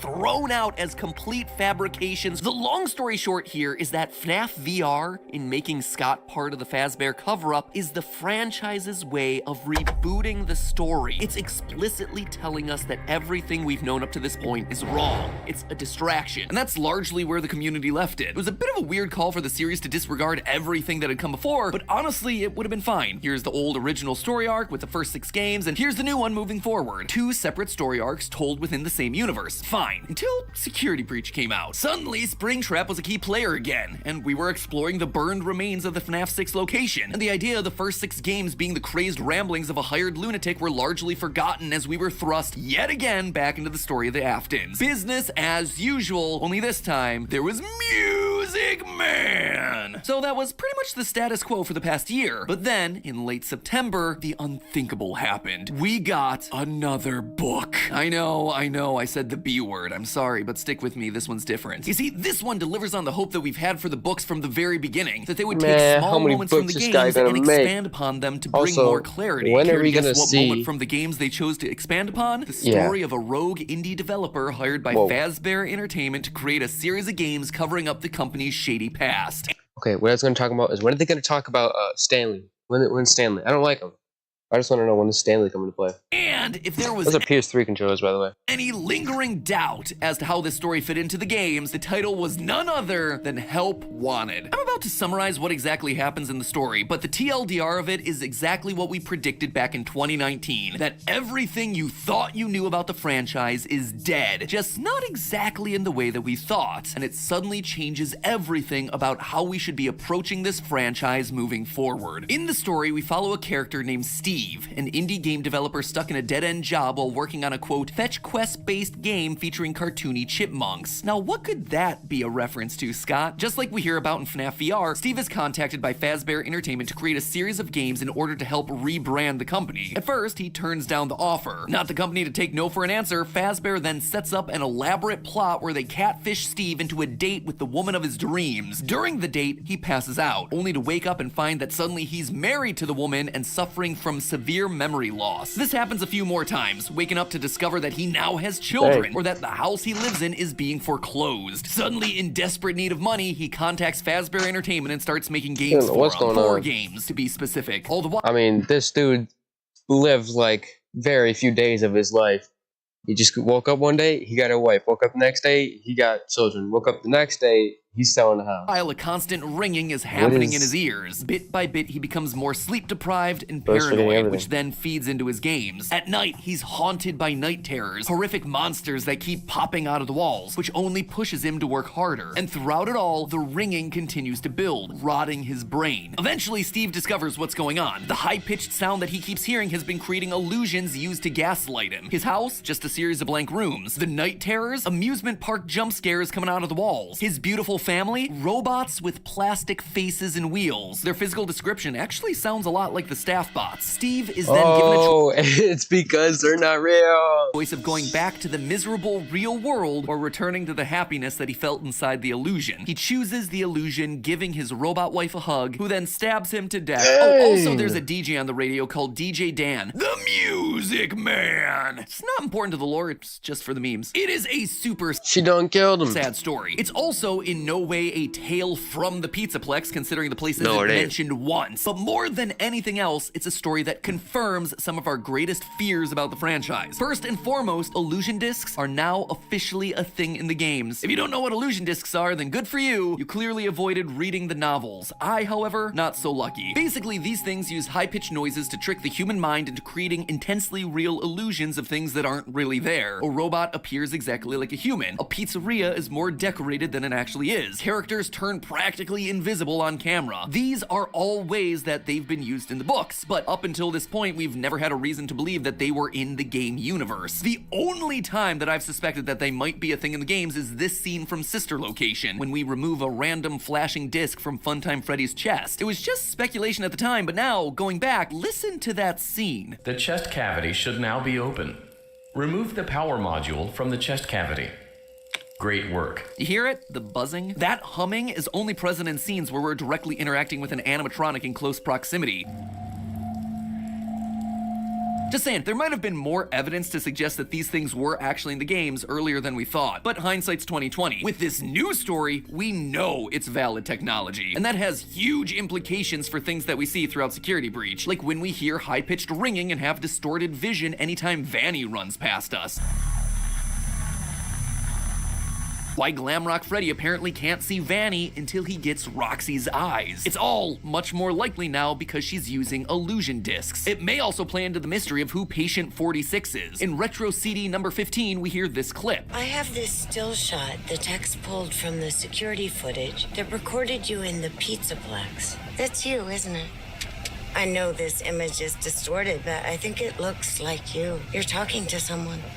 or something. They almost look like rabbit ears. One of the consistent features of the illusion discs is that they distort or blur any images that appear on camera. We see this all throughout the fourth closet, so the fact that the still image and the distortion are directly being called out here in the CDs indicate that Patient 46 may also be hiding behind an illusion disc. Who knows, if my guess was right and Gregory is meant to be Patient 46, that could be why he's appearing all blurry here in the camera shots from the DLC poster. Admittedly, that opens up its own can of worms and contradictions that would merit their own discussion, like why would he be clearing all these other pictures? I'm just tossing it out as something for us to chew on. Much more importantly though, the Help Wanted story confirms that FNAF 1, 2, 3, and 4 are canonically video games within Freddy's fictional universe. They were created by a hired gun. A hired gun who, in the story, is confirmed to not be familiar with the events that happened at Freddy's. Quote from the story: "It took a few seconds for the name Fazbear to ring a bell, but then Steve remembered the kids' pizza places that once had been wildly popular, but had suffered a downfall after a variety of criminal allegations. There had been talk of murders, though Steve didn't remember how many. There was weirder stuff too, stories about paranormal events and that kind of nonsense. Steve doesn't actually know the stories and events that took place. He doesn't remember how many kids died. He doesn't believe in paranormal activity. He is an unreliable narrator, which therefore puts everything in those first 4 games into question. He knew rumors of paranormal activity, so he created possessed animatronics. He knew about murders, so he put in minigames depicting kids being murdered. As for the facts though, he cannot be trusted. And the story tries to make it crystal clear that FNAF 4 was largely of his own creation, born out of the torture that Fazbear was subjecting him to. As his hallucinations get more nightmarish, Steve starts seeing monsters literally appear out of the walls. One of them is described as follows, quote, "It was the head of something. It was small but bulbous and vain, its large eyes almond-shaped with cat-like pupils. It lunged forward from the hole in the wall and parted its jaws to reveal a mouthful of sharp-looking teeth. Its pointed tongue darted out like a snake's when it sniffed the air." This moment isn't just to show us Steve's torture, it's to show us the influence that it has on the games that he's making. Look at the description. Does it remind you of anything? A character with cat-like eyes, a long pointed tongue, sharp teeth, who likes to pop out unexpectedly? It's Nightmare Foxy from FNAF 4. Look at this picture from the teasers leading up into the game, especially the long pointed tongue. Who else pops out from the closet, from under the bed, from behind a TV in that game? Foxy. The book is spelling out for us why that game is so different, why it's no longer a game about Fazbear Pizzeria. The torture became so much that the story had shifted from being a Fazbear story to being a Steve story. 4 games, 1 story. It's the clue that Scott gave us a long time ago during a live stream after the release of FNAF 4. At first, I suspected the line was all about dream theory, that all of it was happening in the nightmares of a child, and I think that one was right. Then it shifted to the 4 games being about one family, the Aftons, as their kids grappled with the sins of their father, and I think that was also right. But now it's changed once again. It's now 4 games about one new story, Steve's story. The story of a game designer that was being gaslit by an evil robotics company. You know, I gotta hand it to Scott. It's actually impressive how many...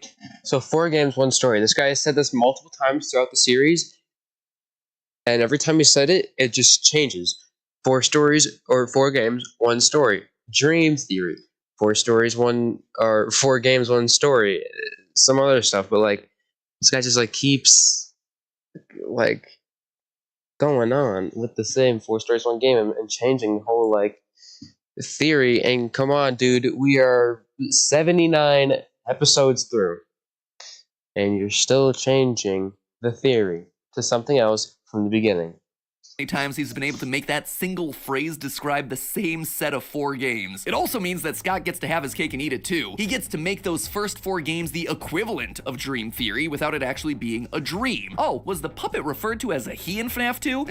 Steve didn't know. Were there 5 victims? 10? 15 in that first set of pizzerias? Don't know. Steve's just making his best guess. But most importantly of all, it means that anything that doesn't physically appear in or after Sister Location and beyond is suddenly cast into doubt. And when you think about it, that includes some major parts of the lore. For instance, we know that Michael Afton is in fact a security guard for Fazbear Entertainment at some point thanks to the security logbook. Plus, with Sister Location in FNAF 6, we know that he ends up getting scooped and dying in a fire. Sister Location also proves the existence of Elizabeth Afton and how she got scooped by Baby. But the third Afton kid, Crying Child, he's never been mentioned in any other game other than FNAF 4. I've made theories suggesting that he's the other spirit communicating with Cassidy in the survival logbook, but you know, that's just speculation because I assume that he existed. In FNAF 6's Midnight Motorist, there's reason to believe that he's the one who broke out of the house, considering that Mike in the chair says he's had a hard night, but again, that is pretty weak evidence. What about FNAF World now?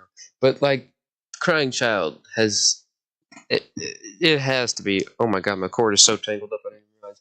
But it has to be. Look. I mean, if he's William Afton's son, why wouldn't he? The main killer's son. He should also be a killer. No, I'm joking.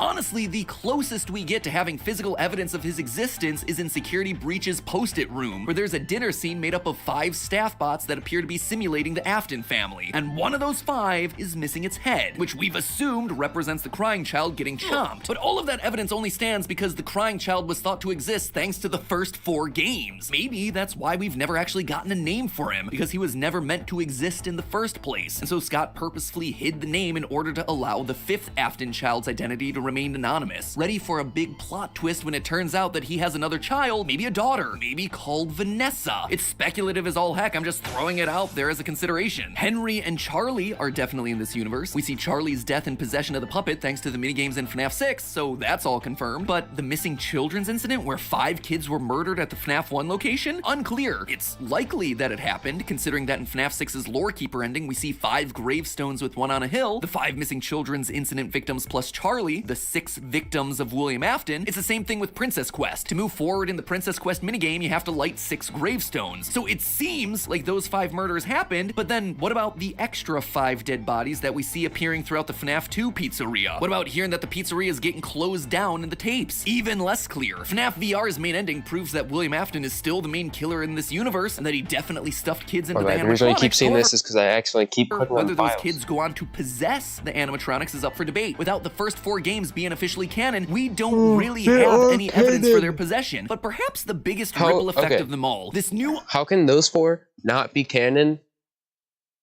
Because, like...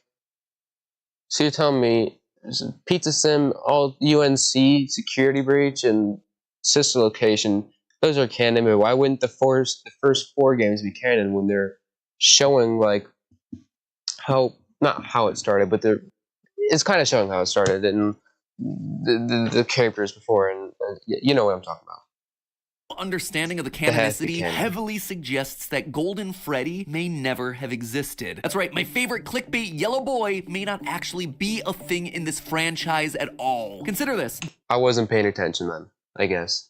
Golden Freddy, while seemingly this super important piece of the lore to the franchise, hasn't shown up in a major way in any recent titles. He's only ever shown up in titles with questionable canonicity, like FNAF World, which is definitely not canon, Custom Night, which is Afton's personal hell, and FNAF AR, which it's definitely not really canon, but oh my god, portions of it is.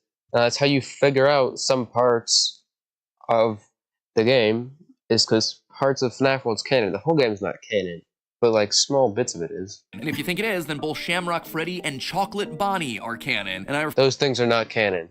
Refuse to live in a world where that could possibly be true. But in the main games, nothing. In Sister Location, his name is used in a Custom Night challenge. In FNAF 6, completely absent. And in Security Breach, sure, there's a golden Glamrock Freddy that you can collect, but there's a golden toy of every character that you can collect. In fact, I think Security Breach was outright trying to tell us that Golden Freddy has never been a thing. Of the dozens of collectibles that you can find throughout the game, plushies, figurines, keychains, sweaters, 4 of them actually seemed important. 3 posters from Fredbear's Family Diner, and an even older one from Fredbear's Singin' Show. The Singin' Show is, I don't know, man, it makes it look like the next game is gonna be a crossover with Bendy and the Ink Machine. But the Fredbear's Family Diner ones are the ones that I want to focus on now. Look at these things. One of them has the golden Bonnie with a purple bow tie, just like you'd expect. But the other 2 show us a brown bear with a black hat and a black bow tie. And you see, that is a huge detail. Up until this point, we've been under the impression that there were only 2 mascots at Fredbear's Family Diner, Golden Bonnie and Golden Freddy. In FNAF He keeps calling him Golden Bonnie. Is it Golden Bonnie or is it Spring Bonnie? Golden Bonnie and Golden Freddy performing together on stage. Spring Bonnie and Fredbear? Similarly, in FNAF 4, we see Golden Bonnie and Golden Freddy again. It was always those 2 together, with other characters like Foxy and Chica not showing up until later. So why then in Security Breach would they show us regular Freddy as the one on the Fredbear posters? Unless he is Fredbear. It's everything that we've been talking about today. Our evidence for Golden Freddy is all founded upon the original 4 FNAF titles. Games made by a guy whose brain was slowly turning to mush. But when you actually stop and look for the physical evidence of who Fredbear was in the games that are still considered consider to be canon, all we get is a brown bear. Golden Freddy was never real. He never existed. I know, it seems wild, but it actually helps answer a lot of questions that we've had about Golden Freddy throughout this franchise. First off, his wildly inconsistent appearance. In both FNAF 1 and 2, he appears gold with a black hat and bow tie, but in the FNAF 2 minigame showing Charlie being killed outside Fredbear's family diner, the Freddy we play as is brown with a black hat, more similar to the Fredbear that we see in the posters for Security Breach. In the FNAF 3 minigame that apparently shows us Fredbear's family diner, he goes back to being gold with a black hat, but then in FNAF 4's minigame, he's shown to be gold with a purple hat and bow tie. His appearance has never remained consistent, which could make sense if these are games being made by a guy who's under extreme duress. Also, what he didn't mention, the ears. Look, this guy's missing his right ear, and the wire's sticking out his left eye. This one, the wire's sticking out his right eye, but his left eye is missing. And this one's the exact same, but this one just has a purple hat. Unless this one's just like inverted. Wait, I don't know. Consistent, which could make sense if these are games being made by a guy. Actually, it can't be because this one's lighter than this one.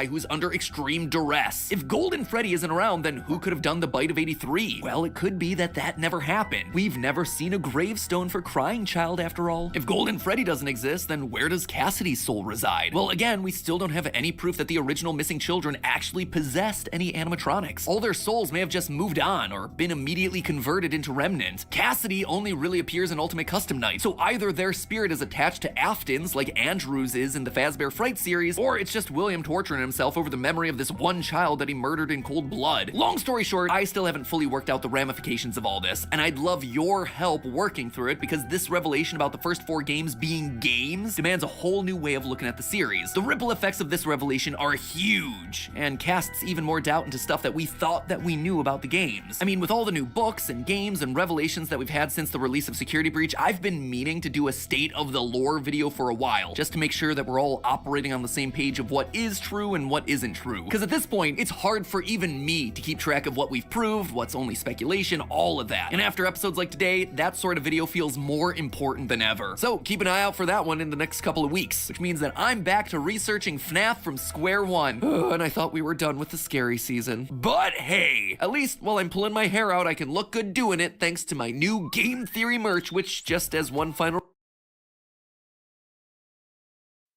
Usually trying to plug reminder that. is linked down in the this would be good. This hoodie, this coat would be good. I just don't really do color circles. Also, I feel like I don't know. But what I noticed about this hoodie, this jacket between the red one is that the zipper and the pocket are switched. Like this pocket is over here and the zipper is over here. Description of this video. So grab yourself a jacket, And also, hoodie. Don't really like zipper One of the other hoodies jackets, plasma anymore. ball, one of the other hoodies, one of the other jackets. We got a lot of jackets and hoodies right now. Anyway, grab one of those items or multiple of those items before they're all gone. Now, if you'll excuse me, I gotta go hide under my new Game Theory blanket. Just the thought of revisiting all of this lore yet again is making me have nervous sweats. I guess I'll see you all next week, unless I decide to stay under here forever. But hey, that's just a theory. A game theory. Thanks for watching. And hey, if you want to go back to a time when we thought we knew the ins and outs of this franchise, click here to watch our previous timeline on the series. Ah, yes, the days before Fazgoo. Or if you're in the mood for horror game lore that hasn't been entirely retconned yet, why not click the video on the right where I predict the story of Poppy Playtime Chapter 3. And with that, as always, I'll see you next week. Yeah, I will see you guys next week. Oh yeah, pause it. So I'm gonna be ending stream here because my eye is starting to hurt. I don't know why it hurts, but I need to go get that checked out. This has been going on for years and it will not stop. Anyways, I'm gonna be ending the stream here. I hope you guys enjoyed. I will be streaming on Monday to finish up the series. We got about 20, right? No, about 22. Let me check out, like 22 episodes left. I might actually have to continue it on to Tuesday just because if you look here, this is 2 hours long, 2.5 hours long. So if we're gonna watch that, it's gonna have to continue on to Tuesday, maybe even Wednesday. Probably not. I hope you guys enjoyed the stream, and I'll See you in the next one.